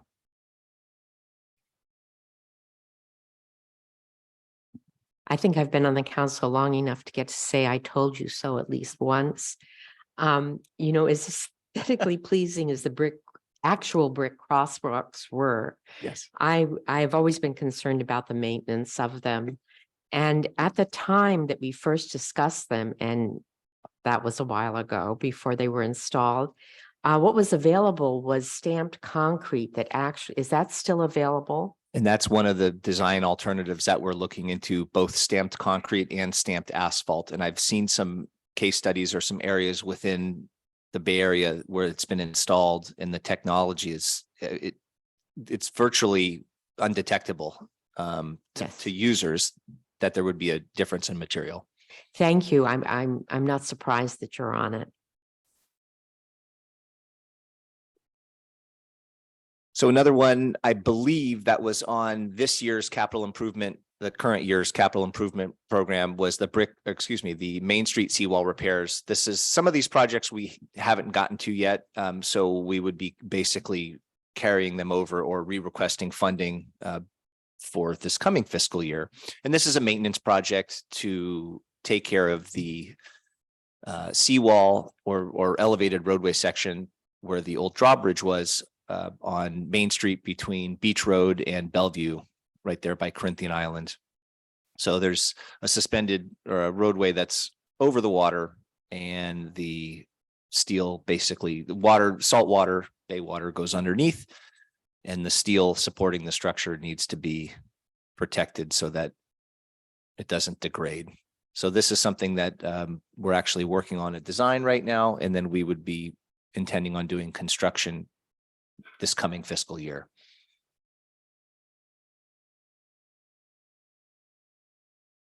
This is one that some of you may remember probably being on the CIP for a very long time. And we were debating whether to keep this on or take it off, just based upon what's been going on with the possible development of that property.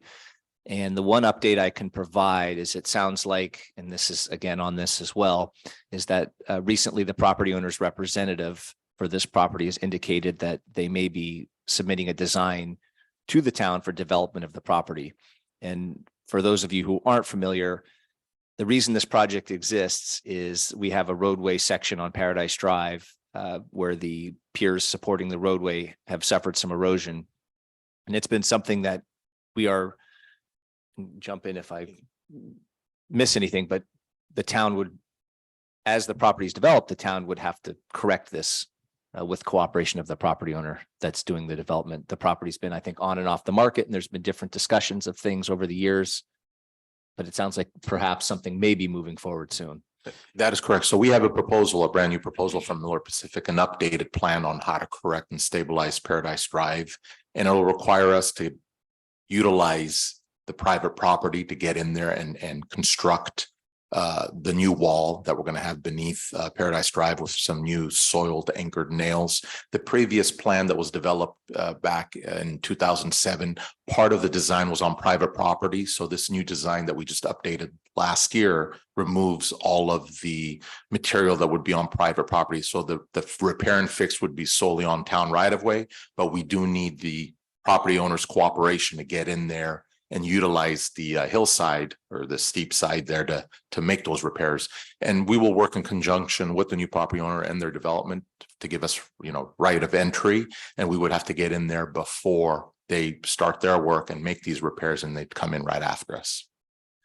Yeah, I have a question, not about this specific project, but in general about how we're working today with regard to these capital improvement projects. I presume that these initial projects that we're looking at that are either underway or have been approved before and are now going to be underway, that we're talking about them because they've already been approved. With regard to talking about upcoming capital improvement projects, are we going to talk about how they were selected versus others and the prioritization of those projects? Is that part of this discussion today? Yes. Well, yeah, let me jump in on that. Yeah, so, the discussion about capital improvement projects has evolved over the years. You may recall 3 or 4 years ago, we presented a whole menu of, 40 or 50 projects with a priority list. We've, I'll just, be blunt, that for a number of reasons, I don't think that was as productive as presenting projects that we literally are, staff has, and as Patrick alluded to in the very beginning, virtually every project we're talking about right now are maintenance or deferred maintenance projects of existing infrastructure. At the end of this discussion, we will talk about a handful of projects that we're not necessarily proposing to include in next year's budget, but as a point of discussion for council. And many of those we've discussed in prior years. But we are not presenting sort of that list of 50 or 60 projects that we used to show. And this is actually very similar to what we did last year, which is we've narrowed it down to projects that we believe are necessary to maintain existing infrastructure. And the sort of that other list of projects, which gets generated from a number of different ways. Some are council suggestions, some are staff suggestions, some are suggestions we get from the public. We'll discuss a handful of those after. So in terms of prioritization, what I would say is the projects that we're going through right now are the list of projects that staff believes are just necessary, we have to do. And then other projects we can discuss sort of on an as needed basis. I don't know if that answers your question. Well, it does, although I'm not sure. I love the answer in the sense that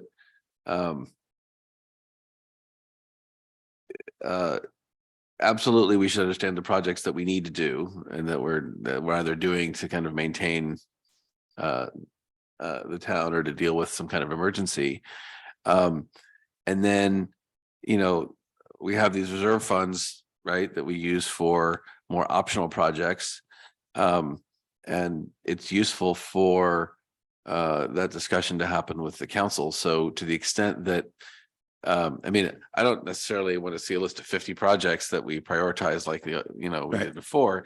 But on the other hand, I think it would be useful to present those options fully to the council so that we can provide direction in terms of which of those we should be doing and which of those we should be deferring. Okay. Well, again, at the end, there will be a handful we talk about at the end of this presentation that are not in the proposed category, meaning we haven't factored in the finances for them in next year's budget. And frankly, we're seeking a little more direction from council on whether, refining a little bit what the scope of those may be. I'll give you an example, in prior discussions, which we'll repeat later on, regarding American Rescue Plan funds, council has earmarked money for some uses, but with not that much specificity in terms of scope. And we understand that you rely on us to help you understand, or define that scope. So, I think we'll have an opportunity later on today, at the end of this to maybe more fully discuss sort of this element. And it brings up the question of how do projects born, right? And how do they get to the finish line? And I'll give you a couple of examples of ones that have been talked about, but for various reasons we haven't moved. For example, in the past year, I believe council has heard proposals particularly related to parks, on some, what would be capital improvement programs, sand volleyball courts or you know, any other proposal for new infrastructure in parks. And that led to council deciding that, hey, let's hold off, let's back up a little bit and let's do a parks master plan.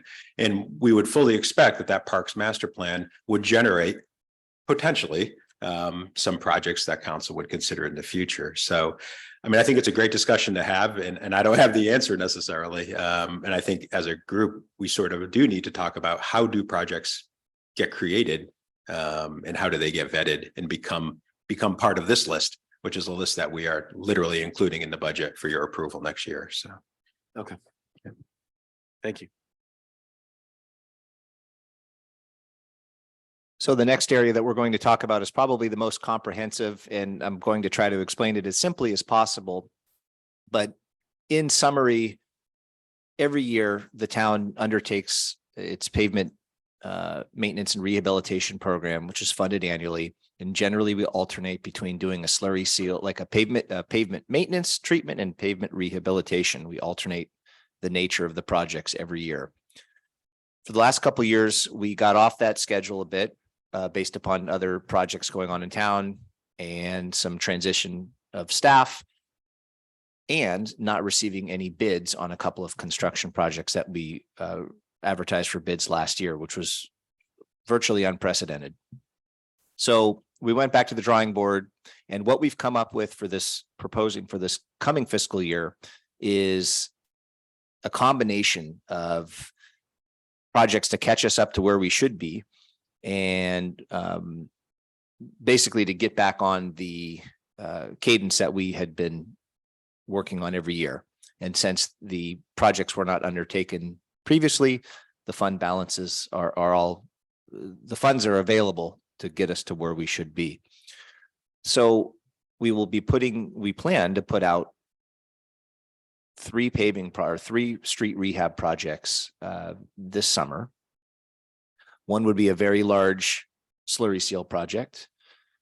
One would be a large pothole repair and paving project, street repaving. And then another one would be repaving a street as a one-off up on Corinthian Island, which is Eastview Avenue.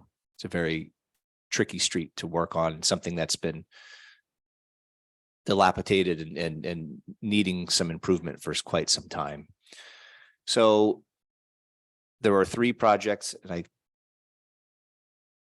that is just why, in case anybody's wondering why it looks like we're spending so much money on streets this one year, it's because we haven't in the last couple of years. And we can talk about those projects more in depth if needed. They're virtually complete with design, and staff intends on placing them out for bid in the next couple of weeks. One new project that came to fruition during the winter storms last year was some significant roadway subsidence out on Spanish Trail. And it was something that was brought to our attention by a resident in the area who had observed that over the winter, section of street at the end of Spanish Trail had dropped almost 2 feet. So this is a project that we are working with a geotechnical engineer and some other subject matter experts on to try to determine what the fix would look like. It's a relatively focused road area. It's not the whole road. It's probably about a 50 to 100 foot long area. But it's something where the roadway needs to be supported and then reconstructed behind something like a retaining wall. And it's noteworthy that Public Works staff are also working with FEMA to apply for any type of funding, disaster relief funding for some of these projects that are related to recent winter storms.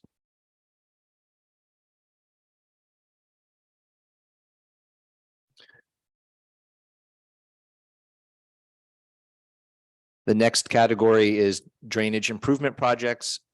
These are storm drain rehabilitation and replacement projects following with our annual program. And we have planned, and just for clarity here, on the slide, the two highlighted rows indicate one project. It's just showing that there are two various funding sources. So we essentially have two storm drain type projects or drainage improvement projects for this coming fiscal year that we're proposing. One is to line and rehabilitate a number of storm drain segments throughout the town, and then the Railroad Marsh Basin Maintenance Project, which David had spoken about previously. In addition to undertaking the construction of these projects, staff also would be planning to put the next project into design for construction in subsequent years.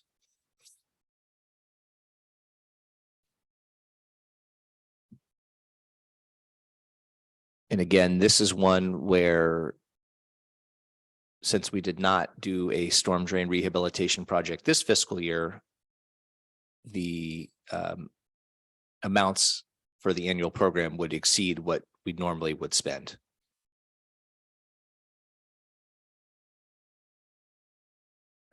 And it's also noteworthy that previously the Railroad Marsh Basin Maintenance Project had its own slide and its own section, but we decided, since it's becoming an annual program of maintenance, in order to keep this facility maintained, that it's going to fall under the Storm Drain Maintenance and Rehabilitation Annual Program. Here, the photos there are from the most recent project that was done over the fall of last year.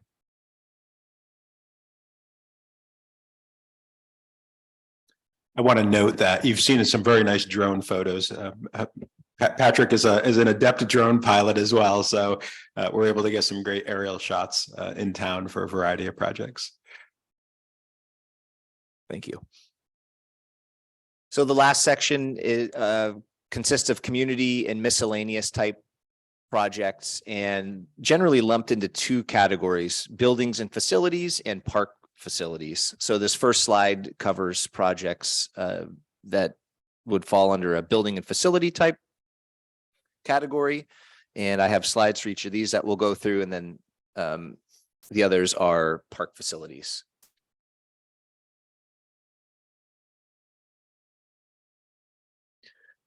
I'll go through these fairly quickly. Some of them are pretty simple projects. We plan to do some work at the Derry Knoll facility for accessibility improvements. Some improvements were recommended to bring the property up to current standards in regards to ADA. So this would include some signage, striping, and other types of fairly minor improvements.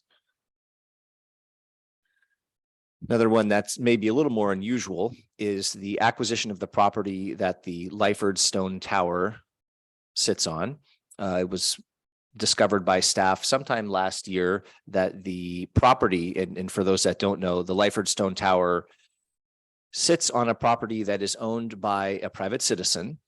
And there is I believe it's and Greg can correct me if I'm wrong, it's an open space or a conservation easement that's runs across the property from, I believe, the 70s, that basically designates the town as responsible for maintaining it. It also indicates the various uses of the property or of the structure.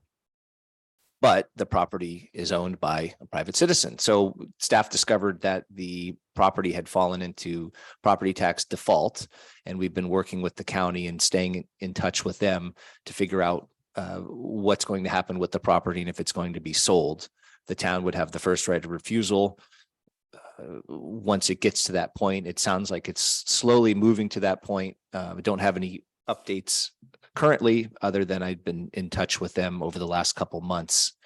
So this would, this CIP, if you can call it that, would basically acquire the property that the Lyford Stone Tower sits on and would make it, would purchase it. So it would be owned 100% by the town. And the estimated price is based upon the amount of property tax that's in default. Another new project this year in regards to facilities is a remodel of the police department locker rooms. I don't necessarily need to read the whole thing, but the building is aging and the staff believes that the locker rooms have outlived their useful life. So this would replace flooring, wall covering, and the lockers in both the male and female locker rooms at the police department. In addition, the flooring in the downstairs of the police department these photos don't show it very well, but it's peeling up and falling apart. So it would be staff's preference to include this as part of the locker room remodel to basically rehabilitate the downstairs area of the police department, which is most used by patrol folks 24 hours a day. This is a project that was on the CIP for this current year, and staff has not had a chance to get to it yet. So we would be re-requesting funding next year. There's been a desire to evaluate our SNAP radio emergency advisory radio system in order to get better output and coverage throughout the peninsula. So what we would intend to do is work with a consultant to study our current coverage areas where there is not coverage and try to determine what the best path forward would be in terms of improving this system that functions as a critical piece of infrastructure for the peninsula.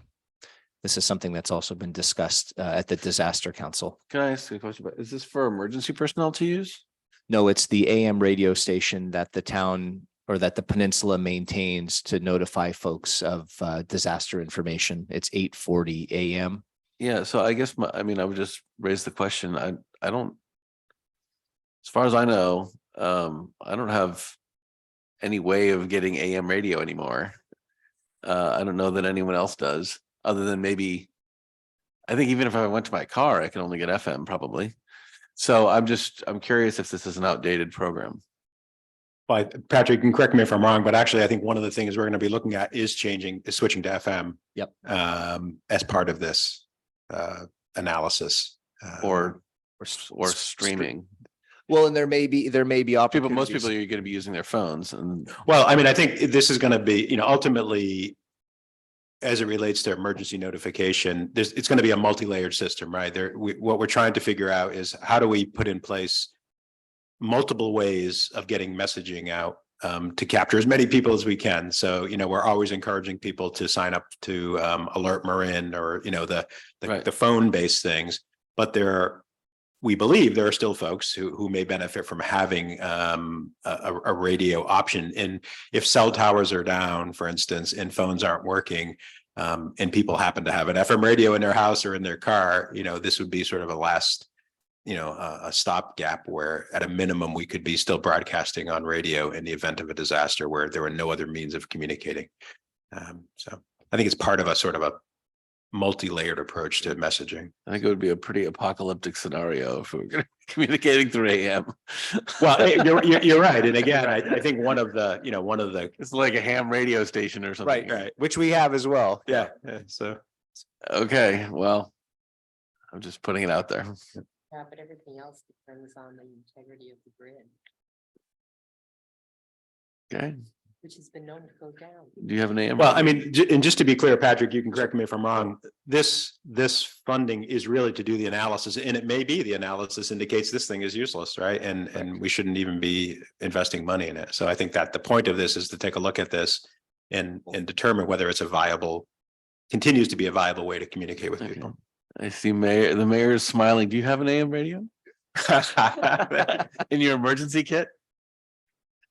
In his go bag. Okay. This is another project that was on, I believe, this year's capital improvement program. I think, or maybe we talked about it. And it's something that has not been constructed or really discussed yet in depth in terms of staff have talked about it, but we haven't come up with a plan yet. And most of it was based because on the library being under construction and so many things moving around us. I would note on this one that council is aware that you all agreed to fund half of a sustainability coordinator position with Mill Valley, and that person will be hired in the coming weeks, I believe. So we're hoping that person comes on board in May, and this will be one of the top priorities for this person to help us work on is to assess and determine whether, that the town where and how and where would we potentially locate EV chargers? On that note, if you don't know, the EV chargers that are in the parking lot behind the library are now powered and available. And for the moment, they're free. I know the library will be putting in a program of paying, but at this point, it wasn't ready. So they decided to go ahead and turn them on. And there are a couple of charging stations in the parking lot located behind the library. It's probably also noteworthy that there is grant funding available for these types of improvements. But based upon where they're going to be located, we anticipate just based upon what type of funding is available, that there may be some expense related to making improvements on the civil construction side. I had a quick question about that. I just wanted to make sure these are public EV charging stations. The public will be able to use these, correct? That the intent is that these would be public EV charging stations. Yes. Okay, great. Thank you. Actually, Holly, you reminded me, periodically we receive comments from people about requirements for multifamily housing sites to have EV chargers. And of course, the primary issue there, I'm sure, is one of funding. Is this looking at simply EV chargers on city-owned property, or is there any element of this that has to do with this particular? This particular project is focused on the potential to install public EV charging on city-controlled or owned properties. Again, when the sustainability coordinator it begins working, one of their other priorities, I believe, should be to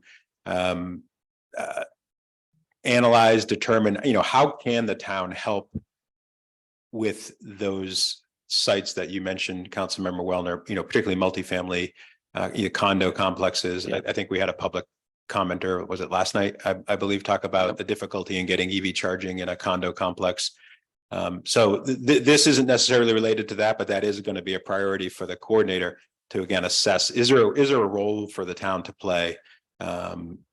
Because I honestly, in my opinion, that would be more useful in some ways, and I think would be more utilized than simply installing public EV chargers. I think it's a good idea to have public EV chargers, but I think you get more bang for your buck if you can figure out a way to have these multi-family, multi-unit sites with chargers for their cars. Very good. Thank you. The next one is another project that we likely will not get to this fiscal year. So we're re-requesting funding for next year to replace the backup generator transfer switch for Town Hall based upon the age of the facility and the equipment. We want to make sure that we have something very reliable in place in order to be able to power this facility during a disaster. This is not replacement of the generator. It's merely the backup, the infrastructure that allows the facility to be powered by the generator, something that's more reliable. Quick question. Is this switch compatible with potential future battery power? This project would not be. This is more to get something that would protect the electrical infrastructure of the facility in case the generator suffered a mechanical malfunction, which has happened in the past, causing damage to electrical equipment within the facility. But I would note that I don't believe it's incompatible necessarily.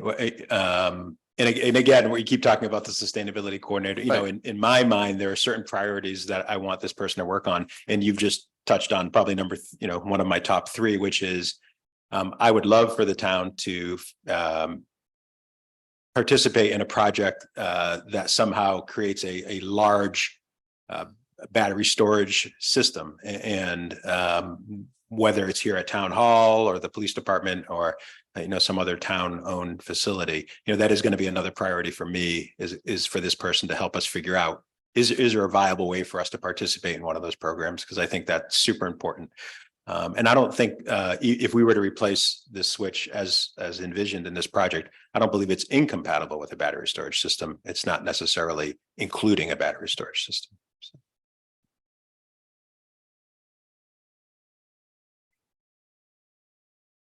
So now we're going to talk about a few projects relating to park facilities within the community and miscellaneous projects category. This is a project that was brought forth by staff after receiving numerous complaints from residents and users of the ORT, McKegney Field, and the adjacent access routes. The photo you can see in the data sheet here is the small connector pathway that leads from the bus stop on Tiburon Boulevard above McKegney Field down to the Old Rail Trail. And I think this was something put in informally by previous public works administrations to serve as a connector from that bus stop down to the athletic or to the McKegney Green. And the way it was put in with decomposed granite. It's relatively steep and is in pretty bad shape, and staff believes is actually a hazard to the users. What is a little bit interesting about it is there is an ADA compliant pathway to the right that most of you are likely familiar with, the concrete ramp that goes down. If you were to walk up from Pine Terrace, there's a concrete ramp that takes you up and over and into the park south of the Knoll Park. So that would not be to modify that side, but to correct this side to something that's safe and has longevity for the users of that area, since it is very heavily trafficked. And we don't have a design in place yet, but we're evaluating either a paved asphalt or concrete walkway, or potentially even a staircase. And there are pros and cons to both. We're at the very beginning of this, but it was something that staff recognized needed to be corrected because of the hazard to users that exists. Now I'm going to hand it over to David to talk about the open space management program and what he has coming up. Yeah, so with the open space management program, as you know, we from last night, thank you for approving the goat herding grazing project, which I am in contact with the owner.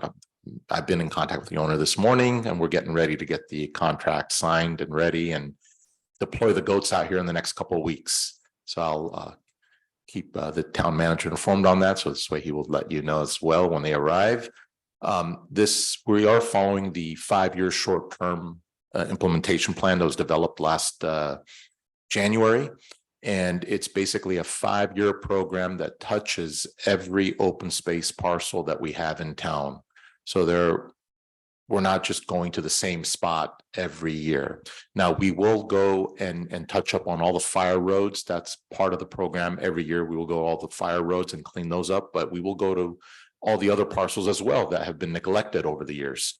And again, this project is great because it is a blueprint of what we need to follow. No guessing games. Our consultant developed a plan of where we need to go and how much we need to remove from every parcel. So this year we are starting with the goats, and then following up with manual removal of the vegetation that the goats do not eat. And we'll continue this process for the next 4 years until the implementation plan, the 5-year implementation plan is completed. And then we will, right before it's completed, we will do another analysis for the next 5 years on what to do. So we get a blueprint of projects moving forward. So we're excited about this. And I think that it's a great program moving forward. It takes the guessing game out of where do we go and what do we do. And you will see a big improvement in open space clearance and invasive species removal from the open space. I think one thing that David touched on, I just wanted to chat about very quickly, was something new within the open space management program that we added this year. And it doesn't reflect what we're looking at right now, but it does show on the project summary sheet earlier in the appendix here that we provided to everybody, is we put in some funds for maintenance of some of our fire roads. The winter storms over the last couple months really degraded a couple of our pretty prominent open space parcel fire road accesses, namely the lower Gilmartin fire road access, where the ruts are now probably 2 or 3 feet deep, and some other locations that are in bad need or in serious need of some regrading. What I will mention is that some of these are also areas that I'm going to attempt to get reimbursement from FEMA or Cal OES for damage during the storms. And now I'm going to go to the next slide, which is the RBSD pond site acquisition and remediation. Yes, on the RBSD acquisition remediation, the initial report was sent to the state for review, and we are now just currently waiting on their report back, on their review and report back to us on what remediation is required of RBSD to move forward. And once we get that report back, staff will review and report to the town manager, which will report to town council on the next step as far as moving forward with the acquisition and finalizing the purchase, and then cleanup would start right after that. I had a question on that. When do we expect to receive a report back, and has the environmental work been done? Yes, so the environmental work and investigation is completed. We expect to receive the report back this June, another month and a half. Okay, and that report back is from the state or from? That is correct. Oh, okay. And they have to allow us to close the ponds, basically. Is that right? That is correct. Okay, thank you. Yeah, I just want to add to that. So I may, and Ben may jump over here if I get this wrong, but this is all detailed in the agreement that we have with Richardson Bay Sanitary District.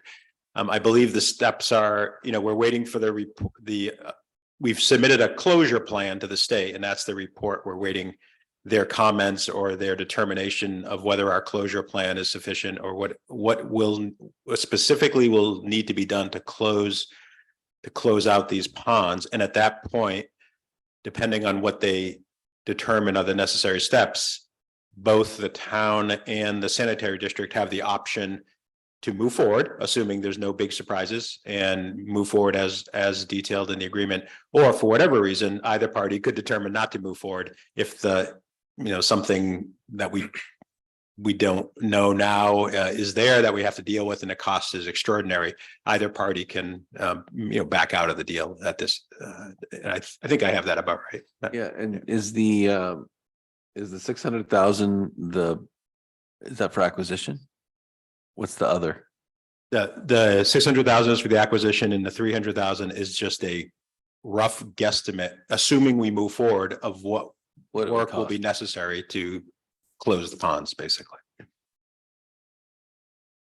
And I believe this is the last slide for proposed projects for this coming fiscal year. And I'm going to pass it to Greg to talk about some of the other projects that he alluded to earlier. Yeah, thanks, Patrick. And before I go into that, I just want to note, this is the first year we're operating Public Works under a new organization. And I want to remind council that, in this year's budget, we reorganized the department without a true public works director, and instead we have two division managers, David and Patrick. And I just want to thank David and Patrick for their hard work this year. It's been a great transition, and as you can see from today and from past reports, it's working really well. The department's working really well, very efficiently, and doing really good work out there. And I want to thank Patrick and David for the way they work together and the way they work, with me and with you all. So just want to get that out there. Could I say something? Of course. Yeah. So I also wanted to thank David and Patrick for all the work done during these storms. We've had record historic storms and weather issues here, and they really kept the town in a good state, and I want to thank them. I know that sometimes they got called out on weekends and at nights, and really did a lot of extra work on behalf of our residents. So I really want to thank you very much. And may I just make a proposal that may or may not work, but certainly would add to your work list. When I first became a council member, We were given ride-alongs actually with the Public Works people to look at the facilities, to look at the ongoing projects. I have nothing in particular in mind. You could put it on a future project list, but it was a really good informative experience that actually informed me for the rest of my tenure here on the council as to what Public Works does and where it is. Yeah, I know, I don't want to speak for Patrick and David, but I know we would all be very excited to, anytime you folks want to join the staff out in the field, you're, just let us know and we'll make that happen. So. Thank you. So this goes back to a topic we discussed a little bit earlier. Councilmember Wellner brought up as, other sort of how do other projects stay alive or get on lists or get to fruition. So I'm just going to note a few projects as we go through the slides here that we've talked about before, and council in some cases has earmarked money for, but we don't have a true scope of work yet. Actually, before we get to that, can we just, do you guys have a dollar number for the proposed projects for, I know it's not a budget meeting, but for the 2024 Yes. proposed projects, what is that magnitude of the proposal there? 6.8 million. Now, real quick, for comparison, this current year, we proposed 5.3 million, and Greg will get to this later in his presentation, but I think I had mentioned at the beginning that there's a lot of projects we didn't do. Yeah, and most significantly, it was a paving project that we didn't receive any bids on that skews the numbers a little bit, and we'll talk a little bit about that in a few slides here. Okay. So, one group of projects that has never been that well defined, and we've talked about several times, are just generically downtown improvements. And there hasn't been a lot of movement on this. It's a little, again, it's a little difficult for us to put any numbers to it because we really don't know what exactly we're talking about. And I just simply point this out as we are certainly willing and able to help better define this if we can slightly better define specific projects. I'll note several ideas that have been mentioned related to downtown improvements have been permanent bollards or an ability to install bollards when we close Main Street.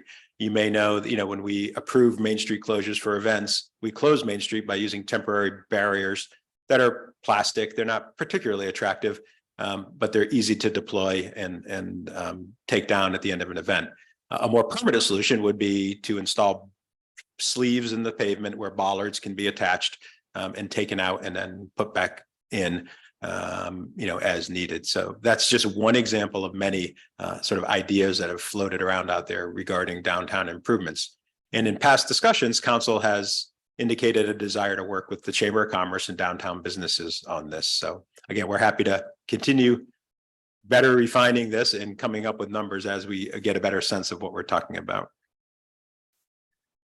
Another project that we haven't talked about for a number of years is what we call Rule 20A utility undergrounding projects.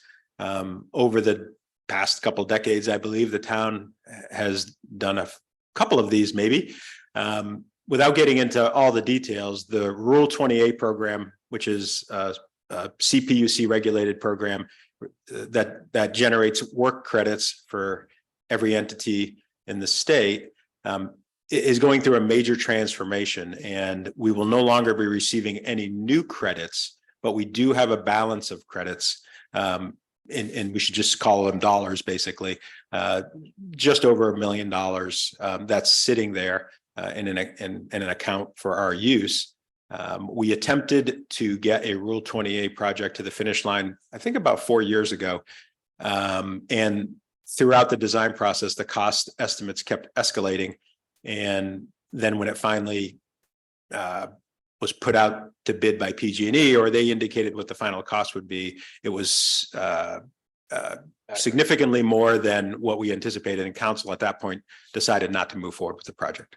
So this could be a project we resurrect, and this would, the next section that council had targeted was undergrounding between Lyford and Ned's Way, I believe, is that section. It's a somewhat complicated project because a lot of the overhead lines cross school district property.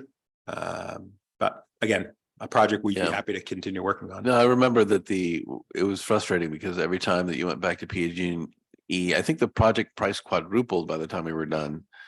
So it was just something that we decided to abandon.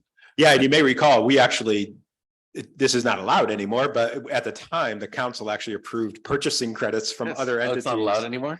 That is not allowed anymore, and it was sort of the Wild West there for the last few years of the 28 program. And it's really changing into a completely different program now, but these credits are still available. But so is it the case, and I may misremember this, but for 20A projects, you can only pay with them with credits? Or can you supplement it with real dollars? Oh, no, we can supplement with Okay. real dollars. Yep, absolutely. But the cost of the projects seem to be artificially inflated so that if you use something that isn't a credit, then you're spending money on something in a way that costs more than if you just did it privately, I believe. Well, part of the issue was the lack of transparency in how PG&E operates and generates cost estimates. At the time, all we were given, all we were provided was a raw number of, hey, this is what your project's going to cost. And we were asking, hey, can we see the bid? Can we see the backup of this? And maybe there's a way to save money, and at the time it wasn't provided. So it was very difficult to analyze the bid to see if it was reasonable or not.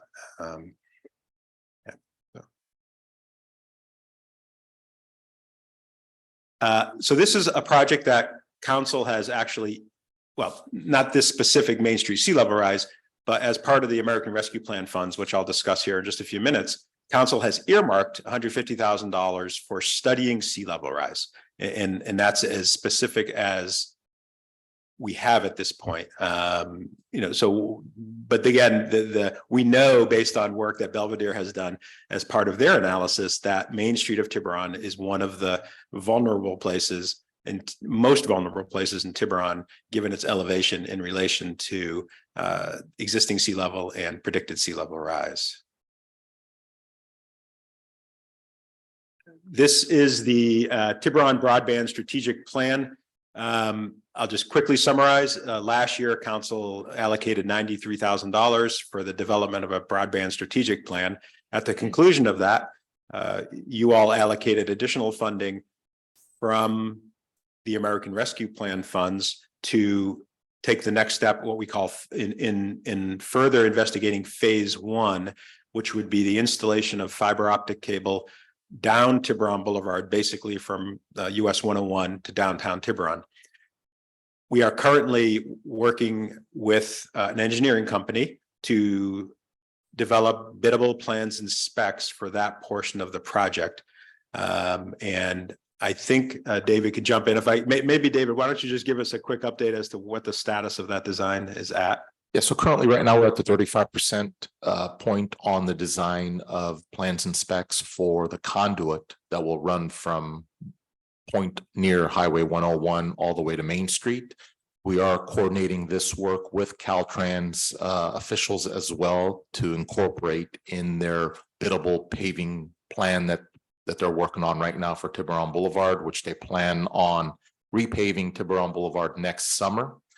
They're currently in the environmental phase right now, which they plan to complete by May, and then start their design process, which will run to about December and then go out to bid for this project, construction project. So what we plan on doing is incorporating the fiber conduit within the Caltrans plan so that when they go out to bid, it's basically a bid alt that they will go out with, that they will get a price for, that the town at that point will either approve or to move forward with or not.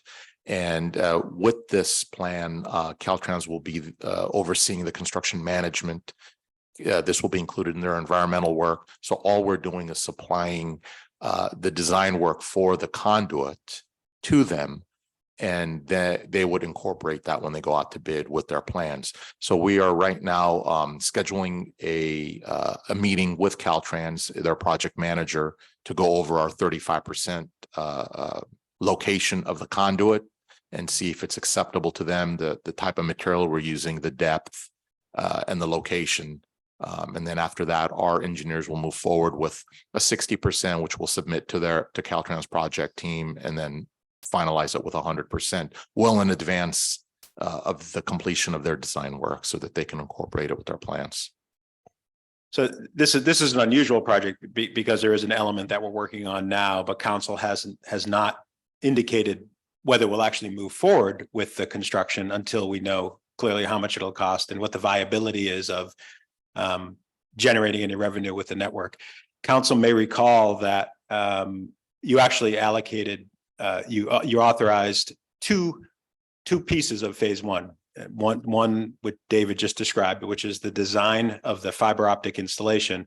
The second is you authorized the town or me to work with a consultant who would assess would help us in identifying potential ISP providers that would then utilize the network and in theory generate revenue for the town to perhaps pay for the project.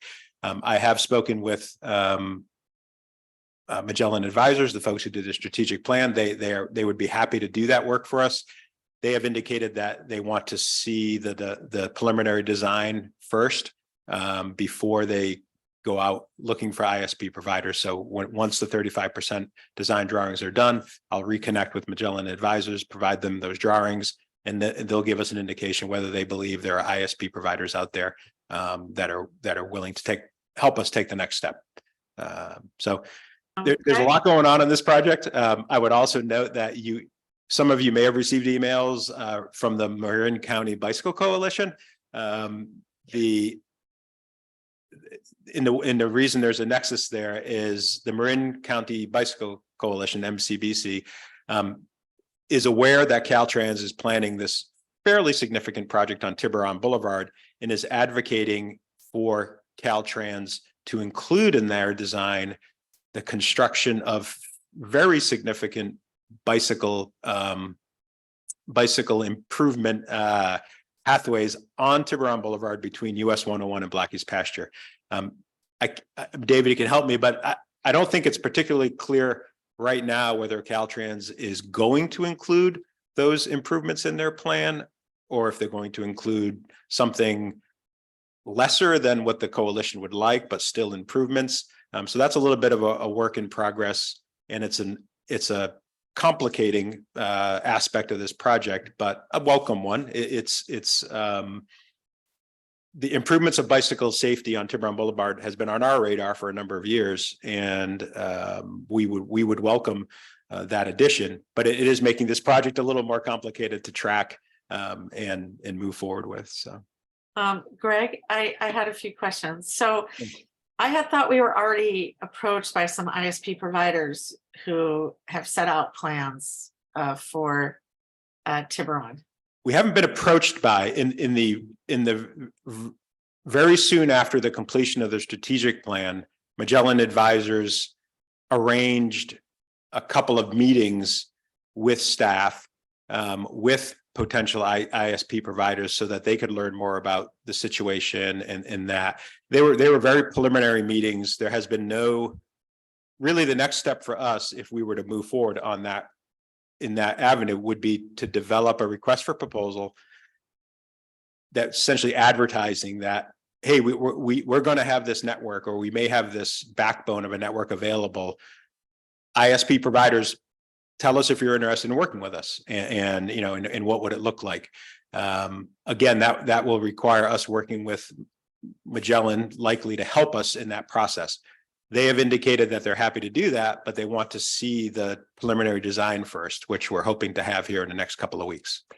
Okay, great. And then there was also, when we talked to Caltrans, I remember they were also going to help with upgrade some of the lights on Tiburon Boulevard. Is that still happening as part of the project?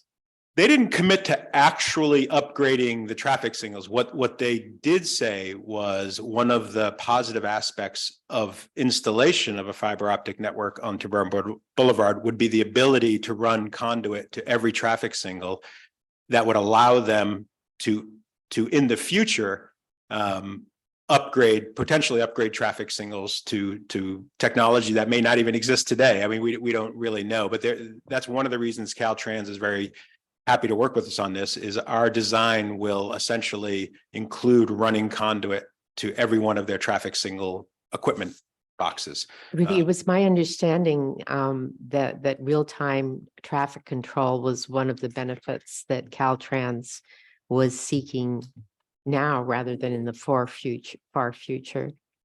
I don't, David, you can help me out here. I don't believe Caltrans has any concrete plans to upgrade the traffic signals as part of this project, but they're very interested in having the ability to access fiber optic cable that connects their traffic signals for future improvements. Okay, but that was part of our discussion with Caltrans. I remember it came up and.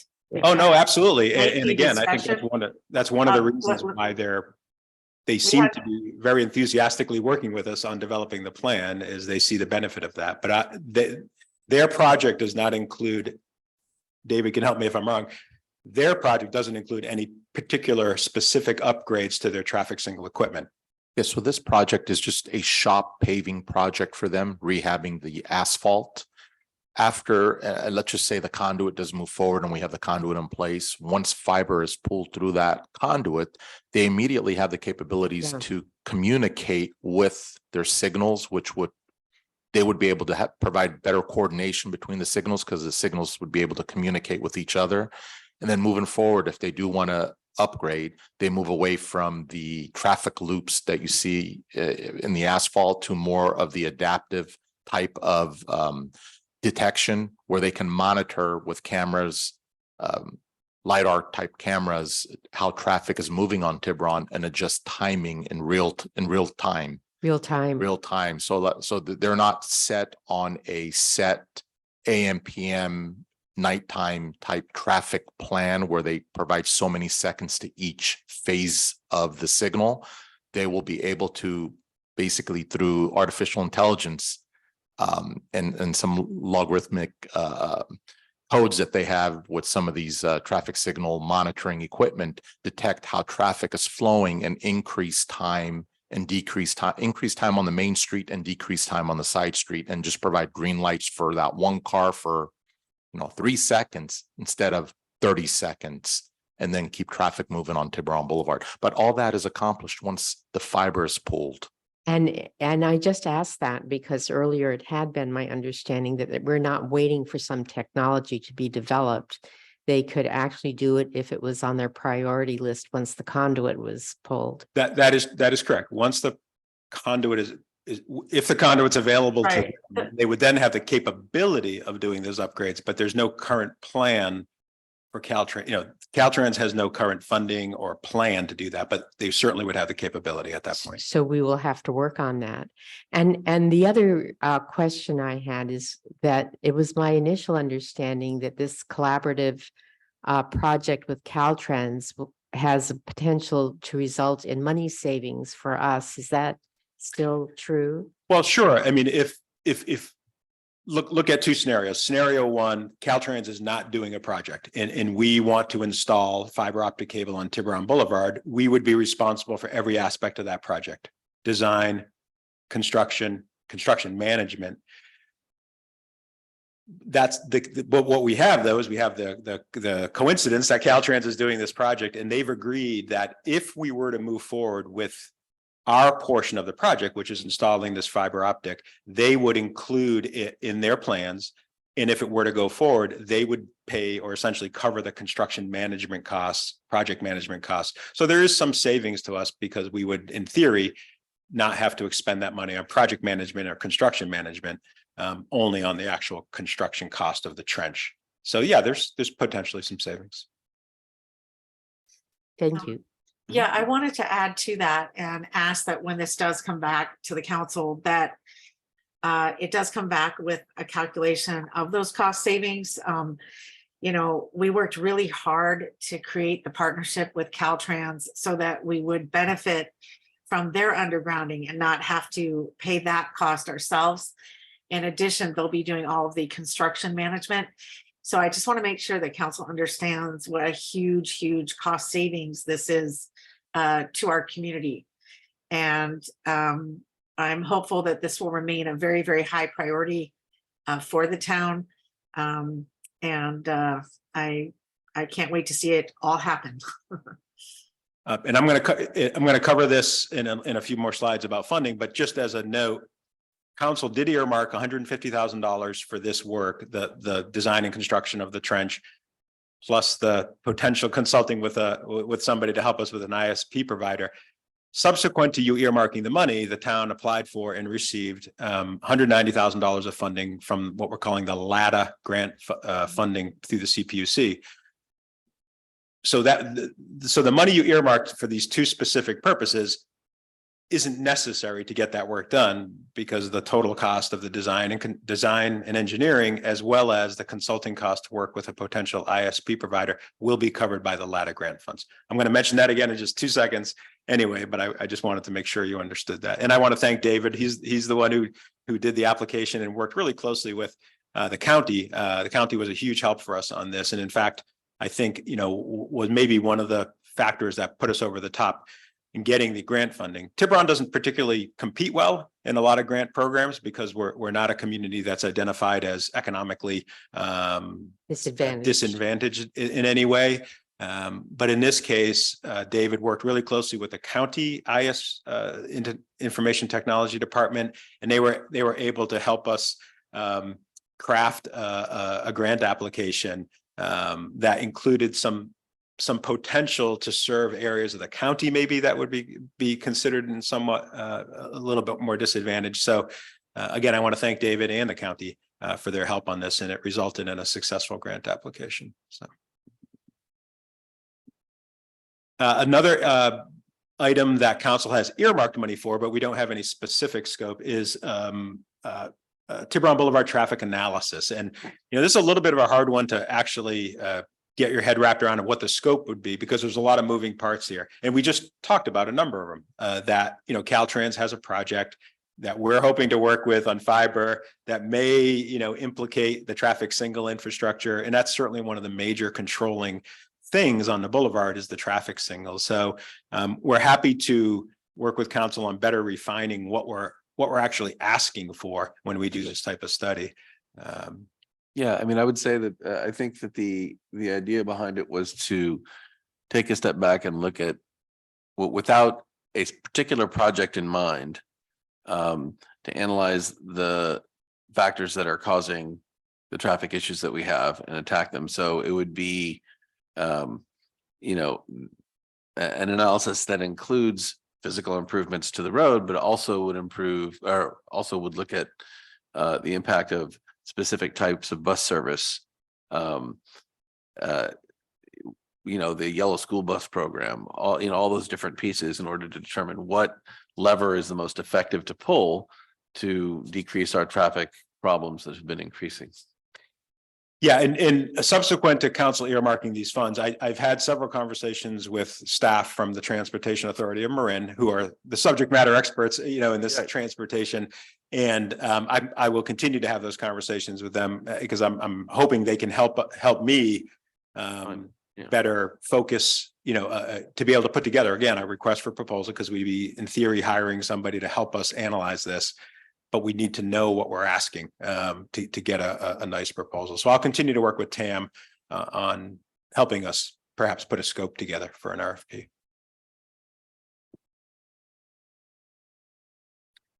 Okay, so that's sort of the final slide regarding specific projects. There's just a few more slides left. And first, I'm going to talk a little bit about fund reserves, very, very big overview on fund reserves. Then we're going to talk a little bit about American Rescue Plan funds, and then we'll be available for questions, and that'll be the end of the program for today.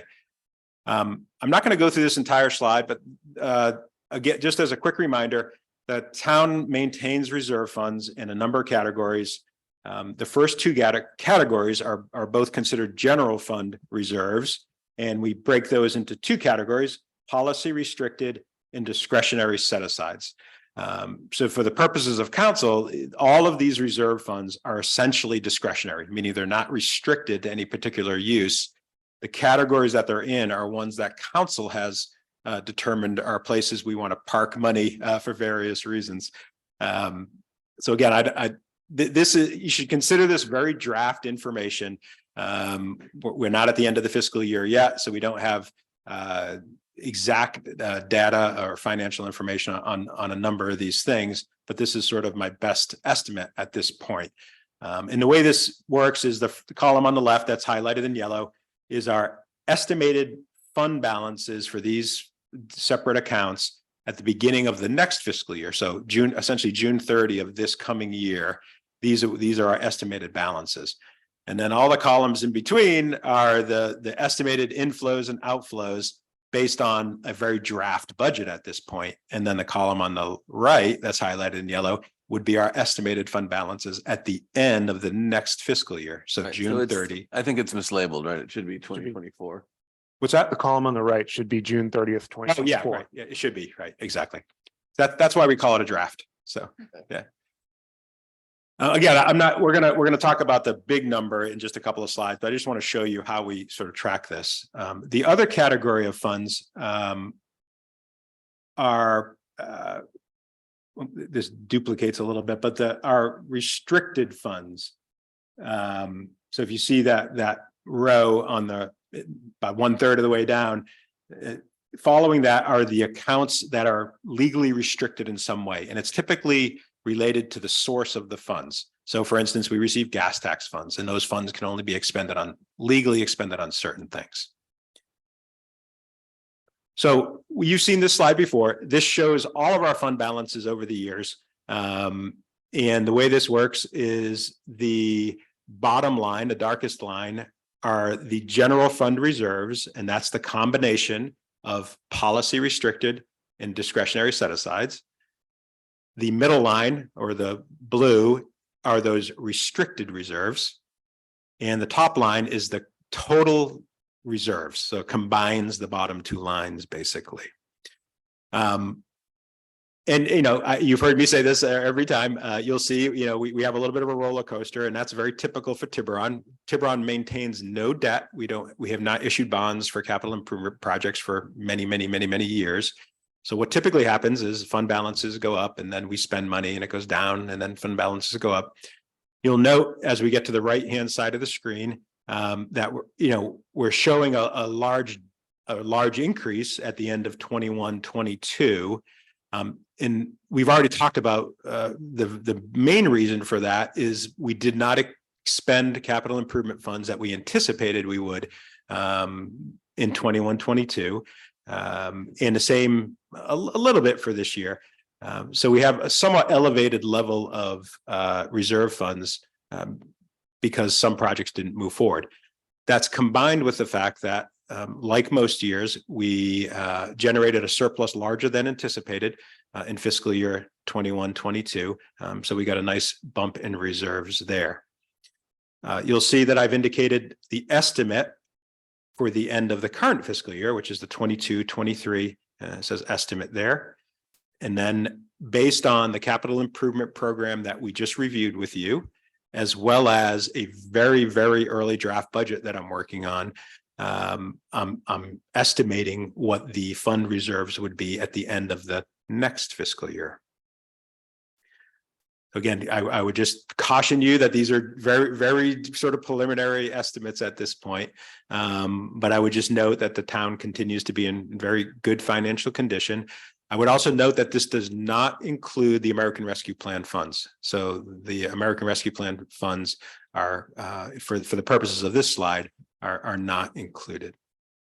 And so obviously we're in a direction that we can't continue for years, but that's typical. And what you'll probably see when we haven't finished this fiscal year, so 22-23, the 22-23 number assumes virtually no surplus from operations. It is very likely we will produce a surplus from operations this year that'll make that number go up maybe $500,000. So it's it's a little hard to predict at any given time, and this is very typical. This is a very typical pattern we see, is what I would say. Well, and I recall in our, for example, last year when we were talking about this, there were one or two or three items that were principally responsible for the spend. Can you identify what those would be this year? Yeah, so so if you look at the drop from, say, the estimate 22, 23 to the projected 22, 23, 24, a large part of that is what Patrick and David just went over with you. You know, we're anticipating spending $6 million in capital next year. And if all those projects were to happen, we would see a reduction in reserves, you know, by $5 to $6 million. So I guess part of what I wonder is, I mean, in the past, when we used the system that had flaws, but that identified the priority level for each project based on a number of factors, including level of urgency, cost, you know, whatever those factors were, we had the ability for the council to engage in a more nuanced discussion of what was really needed versus what could be postponed in order to influence the up and down number. I think the way we're being presented it this year is all this stuff is needed, and so we're going to drop by 6 million. And I don't know if I'm entirely comfortable with that, in the sense that it is a significant spend, and you know, some items seem more urgent than others. So I guess this is in part a question for other council members in terms of the process, and maybe the mayor. You know, is there an opportunity for a more nuanced look at some of these projects to know if they have to happen in order for the 6 million to be spent? I mean, it's no problem to spend the money if we know we have to, but that question of whether or not we should or not for each given project is hard to evaluate, other than to just see what staff has presented and say, okay. So, you know, I'm kind of wondering if our level of due diligence here is sufficient. Yeah, I remember we used to do like a ranking of capital projects in past retreats. So I don't know if that's what you're kind of getting at, Don, but yeah, I think that would be good, so that the council has some involvement in how we prioritize our projects and what is moving forward on a yearly basis. I think a couple of things I'd note. One is, if I don't have it, but if I showed you this slide from last year, it would be remarkably similar, meaning, you know, we presented you a fairly robust capital improvement program that indicated a predicted drop in reserves. The second thing I would note is all the projects that we are proposing this year are truly, you know, ones that we believe are our primary objective of one of the primary objectives of the town is to maintain our roads and drainage system. And the vast majority of that money is going to those two things. We welcome the opportunity to figure out a better way to generate an additional list of projects that are, for lack of a better word, are more discretionary, or, you know, are would like to projects, as opposed to ones we think we really just need to do to maintain our infrastructure. Again, we're happy to work with you any way you'd like to on that method. But to be clear, this is essentially exactly how we presented it last year to you all. And at last year, it was received after the meeting. You know, I got several comments. Yeah, that was great. This really worked out well. And so we really focused this year on projects that were addressing maintenance needs as opposed to new things. And we're happy to work with you on discussing that second or that different set of projects, which may be new things that council would like to do.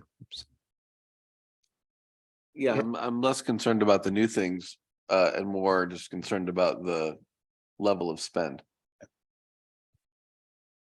in terms of the impact on the reserves. Yeah, I guess so I appreciate what you're saying.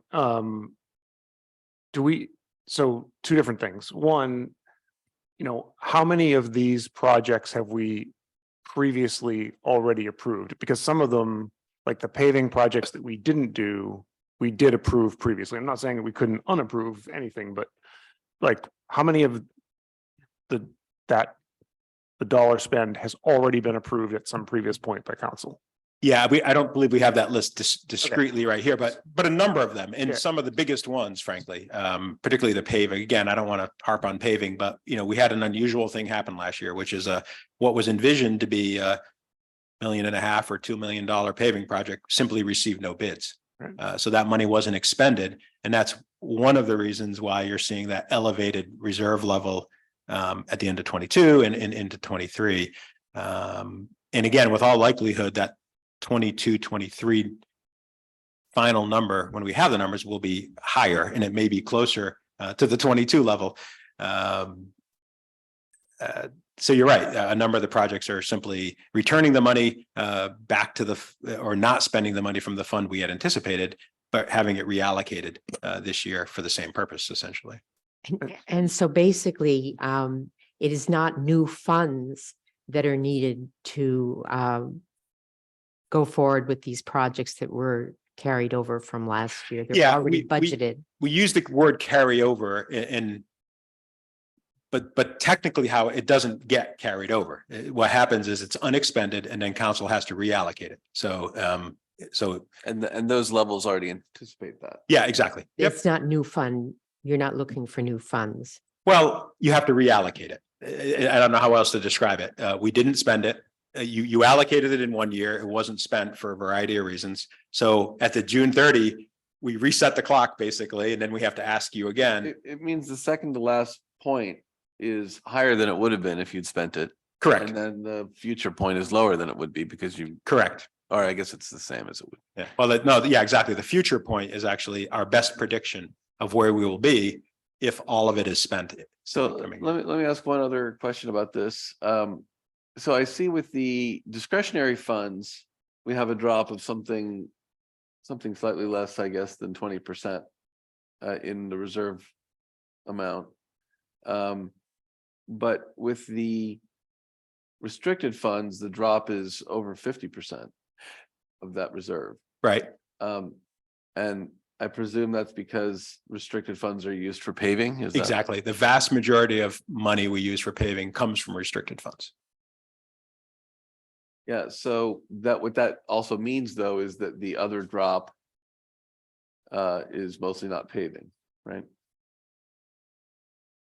It would be partly paving. We do have one discretionary reserve fund, the streets and drainage fund that we do tap into for some of the paving projects, for some of the funding and paving. Storm drains too, right? Oh, right. Storm drains is sort of the same thing. We have a mixture of restricted funds and discretionary reserve funds that the council has set up.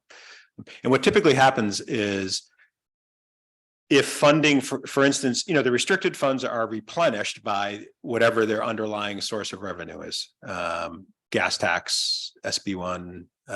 When those restricted fund, we always, when we're mapping out where the funds are going to come from for a particular project, particularly drainage and streets projects, it's always a mixture of these restricted funds and discretionary general reserve funds. What we end up doing is those discretionary reserve funds. So say the streets and drainage discretionary reserve, there's no particular source of revenue for those discretionary reserve funds. Council periodically transfers money from general fund operating reserves into those funds and again, it's really earmarking money because you have the discretion to take the money out of those funds again and use it for something else. They're not restricted in any way. So it's a little bit of I don't want to call it a shell game, but it's really just indicating council's intent that we want to bank some money for some of these projects. But so sort of circling back to what Councilmember Wellner said, but extrapolating it, like, I don't know, I'm not going to talk about the expenditure of these proposed projects, but like in terms of what we should be thinking about for the next 10 years, it would be helpful to know what do we spend annually on average over the last 10 years? Because this talks about balances, but it doesn't talk about actual annual expenditures. Mhm. So like, how much money do we spend on capital projects per year over a 10-year period. Yep. So how much should we be thinking about spending in the next 10 years, and what percentage of that will be on non-discretionary necessary maintenance projects? So then what can we contemplate above and beyond that? That's sort of Yeah, that's the kind of helpful. what I'd be interested in thinking about going forward. Okay. And then I don't know if that number is as a percentage of the operating budget, because the thing I'm stuck on now is, we always have like a basically balanced operating budget with revenues and expenses. So there's some other drip of money that comes in to fund capital projects, because those are not part of the operating budget, right?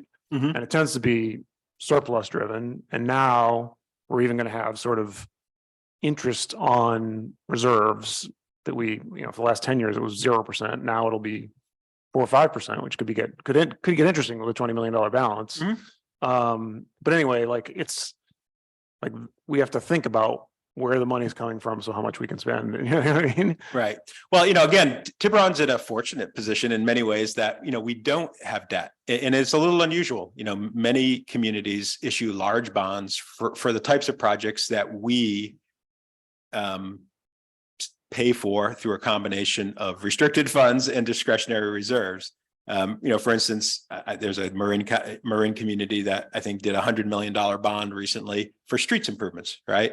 And then it's kind of easy to track, because then all you're making the bond payment, right? And it's a known number. You're paying this bond off for 20 years, but you have this chunk of money that's going to be used for a particular purpose.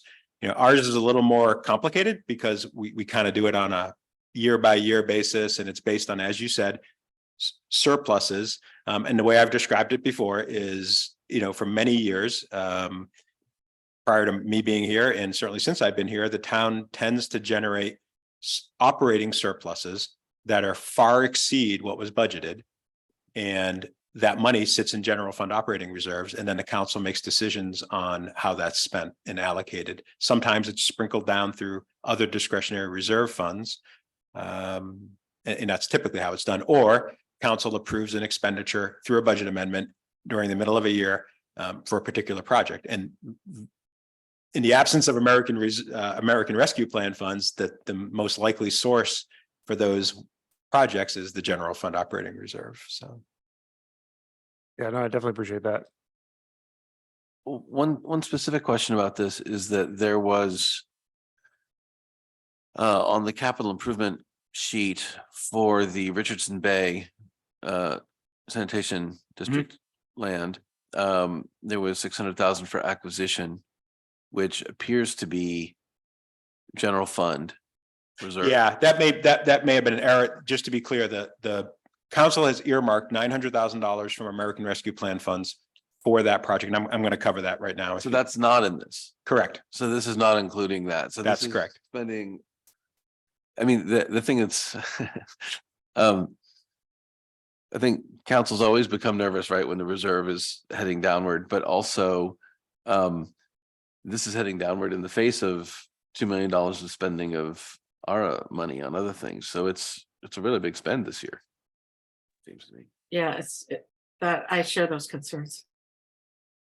Well, let me just go through the last couple of slides, and we're happy to continue to talk about it. So I want to give you a quick recap where we are on American Rescue Plan funds. Just to summarize, the town's allocation was $2.173 million. We've received all of that money. It's in our bank account. As a quick reminder, the funds must be obligated by December 31st, 2024. And it must be expended by December 31st, 2026. From a reporting perspective, we completed our first annual report last April, and we're in the process of completing the second annual report this week and next week, and that will be complete.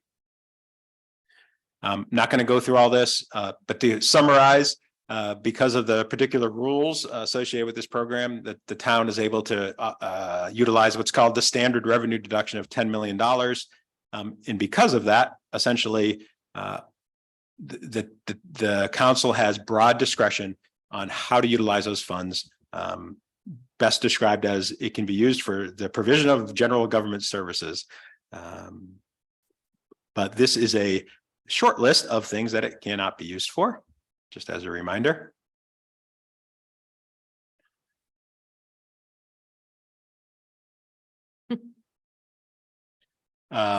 Past actions from the council regarding American Rescue Plan funds are listed here.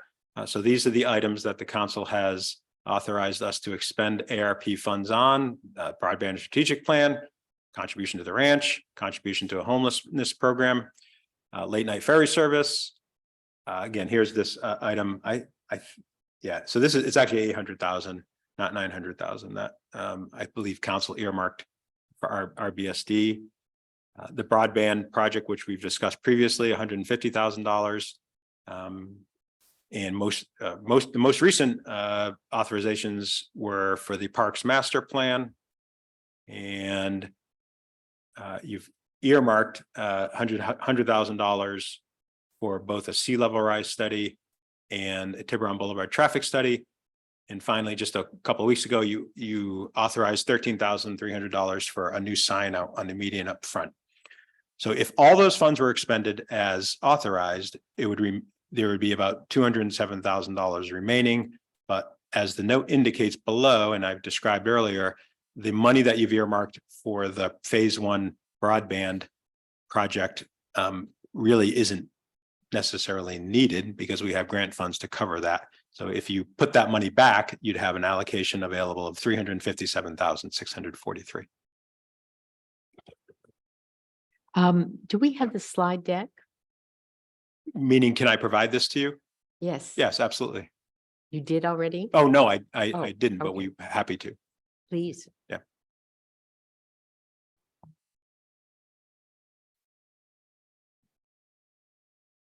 I do have a question. On the unallocated funds, is our deadline the 2024 deadline? Your deadline to obligate those funds would be December 31st, 2024. You would then have 2 more years to expend those obligated funds. Okay, thank you. Thank you. Any other questions at this time? Could you go back to the first American Rescue slide? The one before. This one? The one before. There you go. Nope. Too far. This one? Yes. Thank you.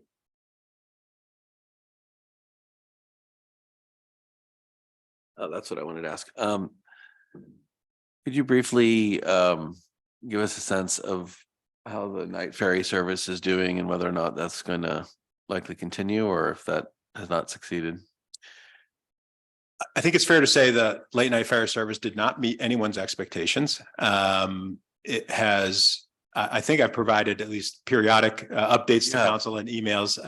At this particular point, the service is not running and we've expended, I don't have the exact number, but I'm guessing we've expended, as I've indicated here, about 80% of the funds already. It's unclear to me at this point whether the service will resume. When the last I communicated with Tideline and AC Ventures on this, the general sense was they should wait to resume service until Malibu Farm opens and perhaps the weather gets better and they can sort of give it one final shot in the prime season to see if they can generate any interest. But the numbers are not encouraging. And if they had continued providing the service at the rate of burn, we would have expended all of our funds probably right about now. So, and that's almost a year earlier than we expected. It was anticipated to be a 2-year pilot program, and we're just now over a year. So. And I try not to be bitter, but isn't this at least the second time we've tried a late night ferry service? It's the first time the town has participated in providing funding for it. Blue and Gold Ferry several years ago, as part of the agreement with AC Ventures for the dock lease, committed to late night service, which also did not generate the ridership that was anticipated.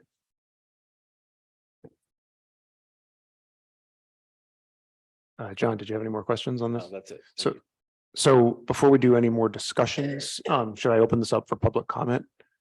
And I think we actually kind of did DI2 and DI3 together. Am I? So if anyone has a public comment on either discussion item 2 or discussion item 3. Oh, I see. Yeah.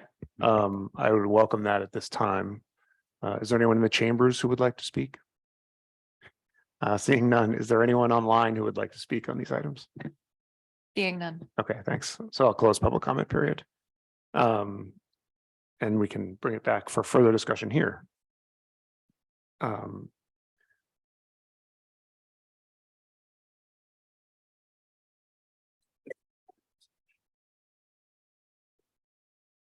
is this discussion limited to what is presented on the agenda?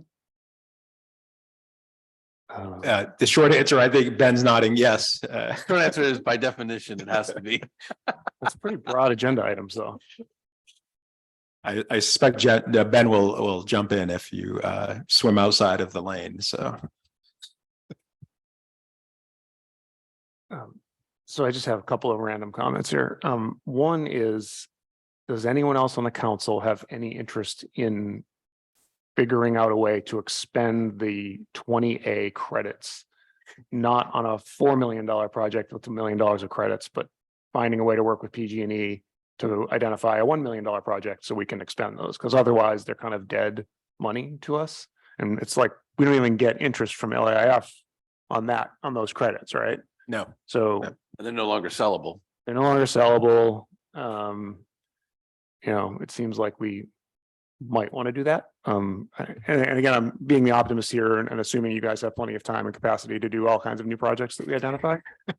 Which I think that sounds like a great idea in the sense that if there is a viable project that could consume but not exceed the amount that we have or exceed it by very little, it would be to the town's benefit to use those credits. You know, it might be the removal of, you know, one pole. I was gonna say, it's hard to imagine a project that would fit under the credit amount that we have. But, you know, we're certainly willing to reach out to PG&E and try to understand, you know, what the options are. Like, is there anything they can envision? Or is there any more flexibility in the program that either we're not aware of, you know, somehow to be able to utilize that money in a productive way? Or, you know, we're happy to have that conversation. So. Yeah, I think it's a great idea. I'm not sure at this point whether we have anything to add to it until there's a list right, exactly. or even one item. I mean, you know, we could revisit the Lyford project. It's been designed. I mean, it would have to be updated, the design, to make sure.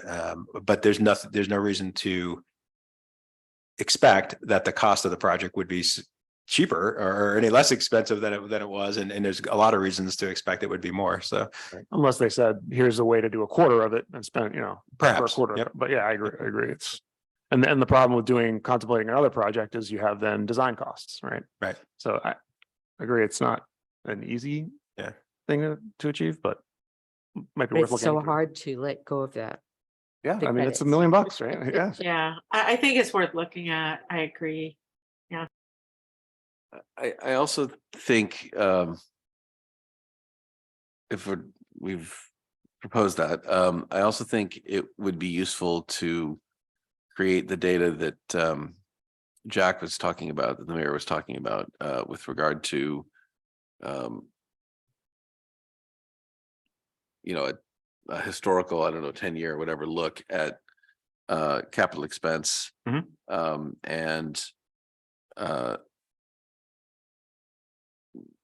you mentioned a few other. Yeah, like what composition of that, what percentage of that is necessary versus discretionary? And the first part of that's relatively easy to do. I mean, we can easily gather the data from past expenditures. I think, you know, what's discretionary, what's not is a little more difficult to define, you know, because it's a little bit in the eye of the beholder, meaning, you know, you may not agree that paving that street 5 years ago was necessary, whereas I might, or somebody else might. Yeah, So, but I think starting with the raw data is absolutely is something we can do for you. And actually, so just to drill down on a specific example, like, can we talk a little bit about the railroad marsh? because what, you know, we cleaned it out and we spend money on cleaning it out, but then in one of the slides, it was either on the slide or a comment was we've moved it into the maintenance because it's going to become an annual thing. And so like, that's one of those things, like, is that necessary or is that something that Yes. the public is decided that is necessary? Like, I don't understand that. Well, so if we're specifically that element, the railroad marsh is a flood retention basin. We are, you know, in some ways, not, I wouldn't say obligated, but it serves a purpose. And we saw that purpose this winter when it, you know, came very close to overflowing during one of the first major storms we had. What we're trying to do is rather than let it get away from us, like, which we sort of have done in the past, meaning let 10 years go by or 8 years go by and where it's completely overgrown. And then we spend lots of money in a couple of years. You know, what we're trying to do, much like we are with open space vegetation management, is treat it as a program where we expend smaller amounts of money on an ongoing basis, with the intent of maintaining its purpose, which is a flood retention basin for a significant portion of the town. So. And if my memory does not deceive me, it actually did overflow at one point, didn't it? We had pumps out here and. I believe the year prior to my arrival, so I believe it was 2015, we had a significant rain event, an unusual event where the marsh did overflow and frankly flooded this building. Flooded the building. Yeah. And I remember at that particular time, and the discussion was how really expensive it was to do catch-up maintenance when you really let the vegetation overgrow the flood basin, the railroad marsh. Right. So, you know, again, much like we treat vegetation, the update we did to the vegetation management plan for open space, you know, we've asked consultants to help us, you know, give us a roadmap for maintaining this important element, you know, over a 5-year period. And we're just trying to follow that roadmap. Right. Yeah, I guess I was just, yeah, that's great. So that this question. just to be clear, that the switch, it's really a nuance more. When we were reviewing the projects, we, meaning Patrick, David, and I, were sitting there thinking, this is really a drainage. I mean, it's not a marsh, it's a drainage system. And so it belongs in our, what we call our drainage program, which we allocate money each year to for various things. So it's more of a way for us to think about it as part of the drainage system, as opposed to some separate thing out there. All right. No, and I definitely appreciate the ounce of prevention. Prevention is better than a pound of cure kind of thing. Can I ask? Go ahead. The thing that sticks out to me in the budget, and I'm sure it's a relatively small expense, so it's probably not something that swings this line much, but I'm just sort of curious about it. The 2 items of repair in the police station with the lockers and the floors. I mean, obviously, if these things are falling apart, they need to be replaced. But I guess I'm wondering, I would think that normally we would have kind of some kind of expected annual maintenance building amount, and then we would kind of pick projects to fit within that amount to the extent possible. I'm curious if that exists, or if we just kind of are waiting to see what falls apart and then deciding, okay, this is time to fix the floor. Because it kind of feels like something big could happen in a couple of years, and I'm just not, you know, are we adequately planning to smooth that curve, or are we responding as things happen? Well, I think, you know, that actually relates to the conversation we just had about the marsh, which is, you know, so for the marsh and for the, you know, for the capital improvement program or the open space management, we have developed, right, these longer term plans that try to smooth out, as you said, those expenditures. I can't say we have that same plan in place for our buildings. So we are responding a little bit to things that are happening. You know, the HVAC is a good example of that, you know, in this building, right? 25 years went by and all of a sudden, you know, we decided we were going to propose a project to replace it. I've worked in many entities that do a more thorough job in depreciating assets. So, you know, we don't depreciate, set aside money on a regular basis for those types of things, and only in a couple areas. So in the operating budget for all our departments, we have what's called capital allowance and technology allowance, and we charge each department a number that frankly is not scientifically created in any way. It's just there, and we try to increase it a little bit each year. So those two allowance lines, we charge the departments an amount. That money doesn't get spent, it gets transferred to a reserve fund, one of the discretionary reserve funds that you use for those. that we then use for, but not for these type, not for the capital improvement part, but for capital equipment, for instance, vehicles. That's the best example is, so we set aside money each year or transfer money each year from departments to reserve funds. And then, for instance, a vehicle, when we buy vehicles, we tend to take money from those reserve funds to pay for the vehicles. And you'll see that this year in the operating budget. So part of what happens with the operating budget is money is taken from general fund and put into reserve funds for different purposes. But only for those two I mentioned. One is capital equipment, and that can include computers, cars, large pieces of machinery, you know, mechanical equipment, and technology. So we take money from each department and put it what we call a technology reserve fund, and that money gets used to pay for software subscriptions. Much of the IT upgrade project is being funded from that technology reserve fund. Other entities will do that in a more comprehensive basis. And for instance, I'm thinking, let's say the fire department, you know, it has a fire truck that costs $1 million. A lot of entities, when they have large pieces of equipment that depreciate on a fairly predictable basis, they will start saving money right away for the replacement of that piece of equipment the year they buy it, right? So there are entities that do that for buildings. We don't do that. We certainly can look into that. It does require a lot of analysis and planning and understanding the current status of the condition of the assets you have. But I think it's fair to say, you know, not just in my tenure, but prior to that, I don't want to use the word reactionary, but it's sort of, we are reacting to things and that fail essentially sometimes. So, and I would say the exceptions to that are our streets program and our drainage program. And that's where we're really trying to plan ahead. And that's, we use data that's collected for the streets program is probably our best example, the PCI, the Pavement Condition Index, which gets updated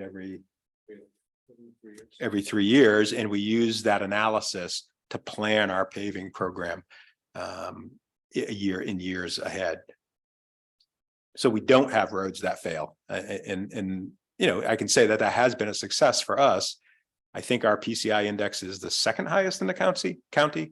Yeah, and I would just, again, I don't want to harp on something that we've talked about before, but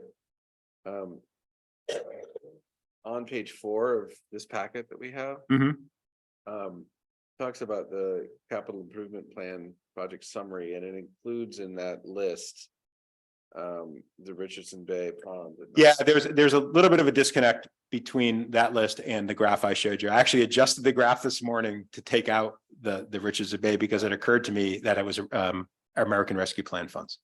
So that's, even though that's here, that's not there. Correct. Not on that summary graph I showed you takes out the effect of the ARP funded projects, including Richardson Bay Sanitary District. So.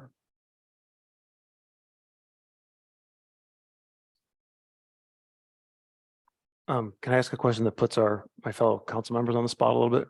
And I'm just sort of curious to hear how you're thinking about. I heard two of you say that you're concerned about the spend, which is kind of like the slope of the balances of the funds. Yes. But then I also know that there are projects that we have all identified that we want to have happen that will cost money. And so I just want to make sure, but none of that slope, as has been clearly laid out, all of the projects that we've identified that we want to spend money on, I believe, are from ARA funds.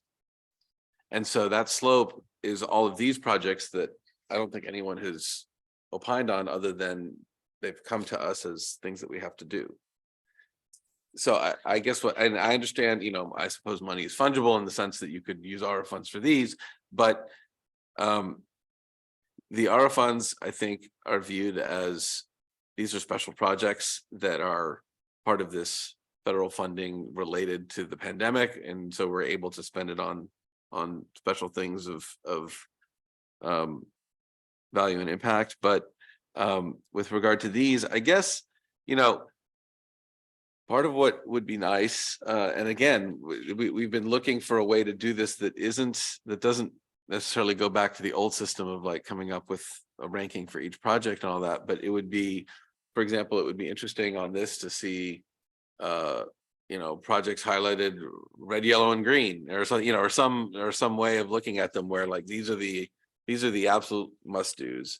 These are the we really should get around to this now, you know, and then some are more discretionary. So, you know, I doubt that I'm just looking for examples. You know, some of these are more discretionary than others in terms of we have the money and time now, we might as well do it. I think, at least it appears that way, and others are obviously necessary to do. Yeah. No, I mean, no, I appreciate that. But I guess I was also specifically thinking about the broadband thing, the construction cost of the broadband to downtown. And I know that was more. Well, that's there right now. We have what is it, like 150 in the ARA funds for that. Yep. But that's not part of this. Agreed. Right. I'm And just saying, like, Caltrans is doing the construction. Caltrans is doing the Not construction. even paid for by us anymore, right? Well, to be clear, the design work we're doing right now and potential consulting work to seek an ISP partner will be funded by the LATA grant funds. We have not, Caltrans will coordinate the construction. If we But we'll choose pay to for move forward, they will coordinate the construction, but they will not pay for the actual trenching and installation of the fiber optic cable. They've made it very clear to But us that I they think won't. I think it's fair to say though that there's not a dollar of spend No, on broadband in this. That is correct. Absolutely correct. right, but I'm just saying there will be next year and we'll have to decide. And if we're worried about the slope of the spend, like these are decisions we're gonna have to make. Oh, yeah. well, And I'm But just, I guess I'm just focused on how we decide to spend the 6 million this year. yeah, I think it's two separate issues. The 6 million is something for which it would be nice to provide some input on. And I guess we kind of moved away from the old ranking.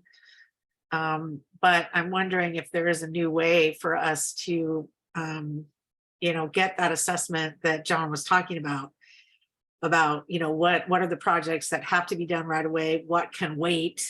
And then how do we, as a town council, prioritize, you know, the projects that can possibly. I mean, this is basically, it's fine in terms of if we have to do it, we have to do it, but this is a take or leave list. This is kind of like, these are the things that staff have said to us we need to do. It's 6 million. Is that okay? Yeah. As opposed to any kind of evaluation of in the context of overall spend over the years, as you were pointing out. Is this an aberrant year? Why are, you know, that kind of thing. yep, no, I totally get it. Well, I would say it is an unusual year, but large part, and I hate to keep harping on the paving project, we did not do a paving, we did not spend probably $1.5 million or $2 million that we anticipated spending a couple of years ago because we didn't get a bid on a project. So, I mean, I think looking at the data, I think what you'll see is over the years, there's an average capital project spend of probably $2 to $3 million.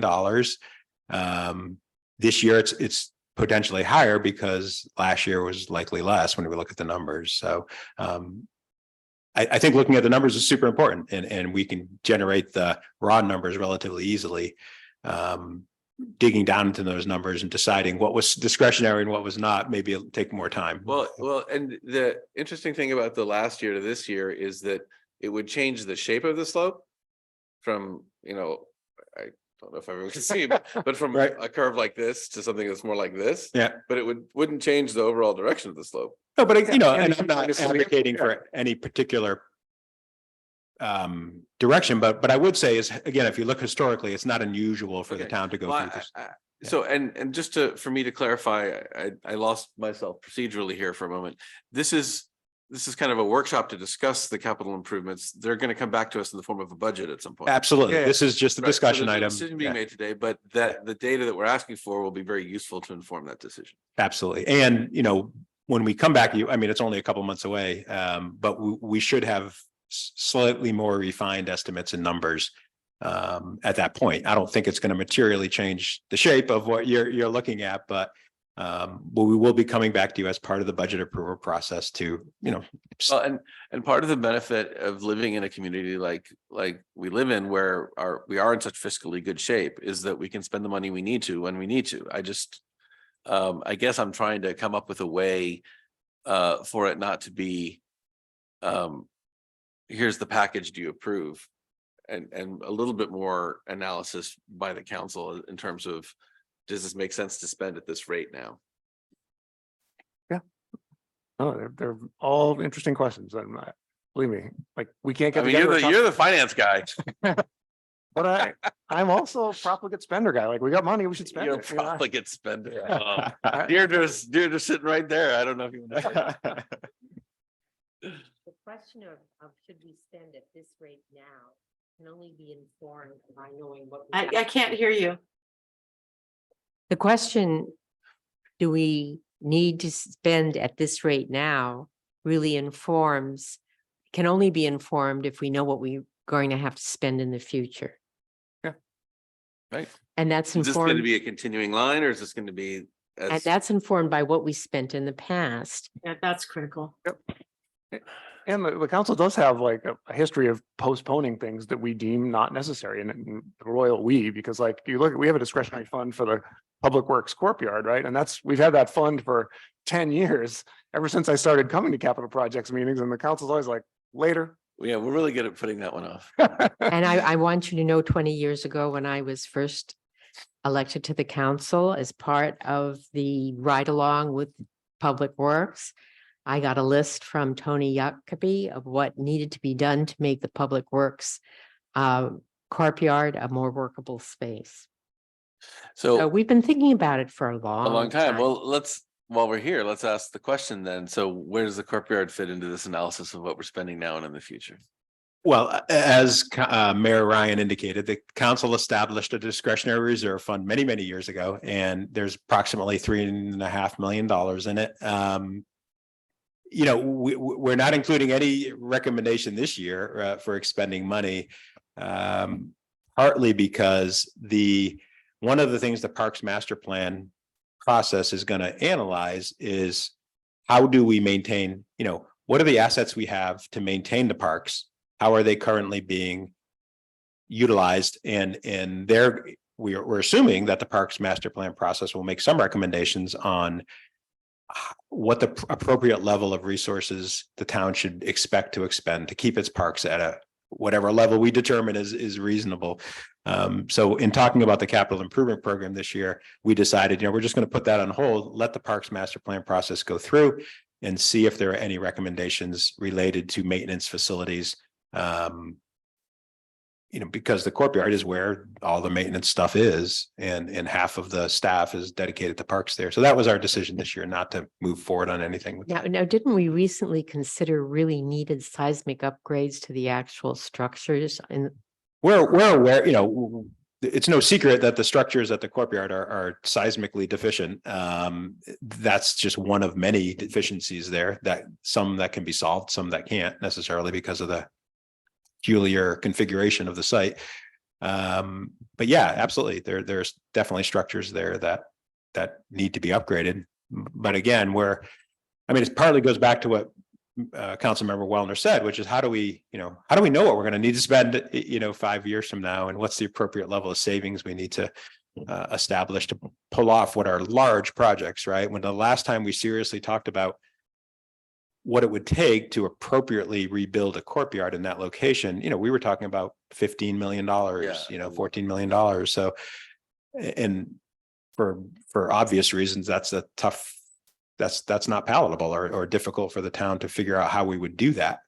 Given the way we execute projects, which is very little debt financing. But my memory of that was that there was some kind of a Cadillac design and maybe there was something a little more conservative that would meet the need, because one of the needs of the community is for public works to be available and able to respond in an emergency. And if the structure itself, where all the equipment we need and all the people we need is deficient, seismically deficient, that's really a concern.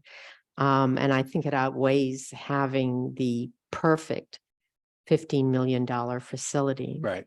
Yeah, Well, that's right, Allison. The council actually voted that down in favor of a more modest proposal. I remember we did that. So I thought so. Yeah. And on that note, I don't know how optimistic we are, but we are always looking for funding, for that very reason is we try to impress upon our partners like Cal OES and FEMA that the courtyard is critical to our emergency response capability, and that is there funding available? If you look at it in that regard, that this facility is critical to delivering emergency service during a disaster, is there any funding source we can try to tap into to help us make improvements at the courtyard? And that's something we're working on sort of slowly all the time. We're always keeping our eyes open for those opportunities. Is this our money eligible? Sure, but the numbers we're talking about, I mean, at best case scenario, the council has about $400,000 available in ARP funding left to allocate. That in the scope of what even a modest proposal would be at the courtyard is a relatively small amount of money. So I was thinking of design. that it would be appropriate for design for sure. So. Any other things people want to talk about or questions? I think Well, this thank was you. very useful. Yeah, thank you, everybody. thank you. And I understand from our town clerk that lunch is here. So if folks are going to hang. Okay, I after the will meeting, adjourn the meeting then, and Yeah, then we will okay. go on to that. Thanks. Bye, everybody. Bye. Bye. Feel better.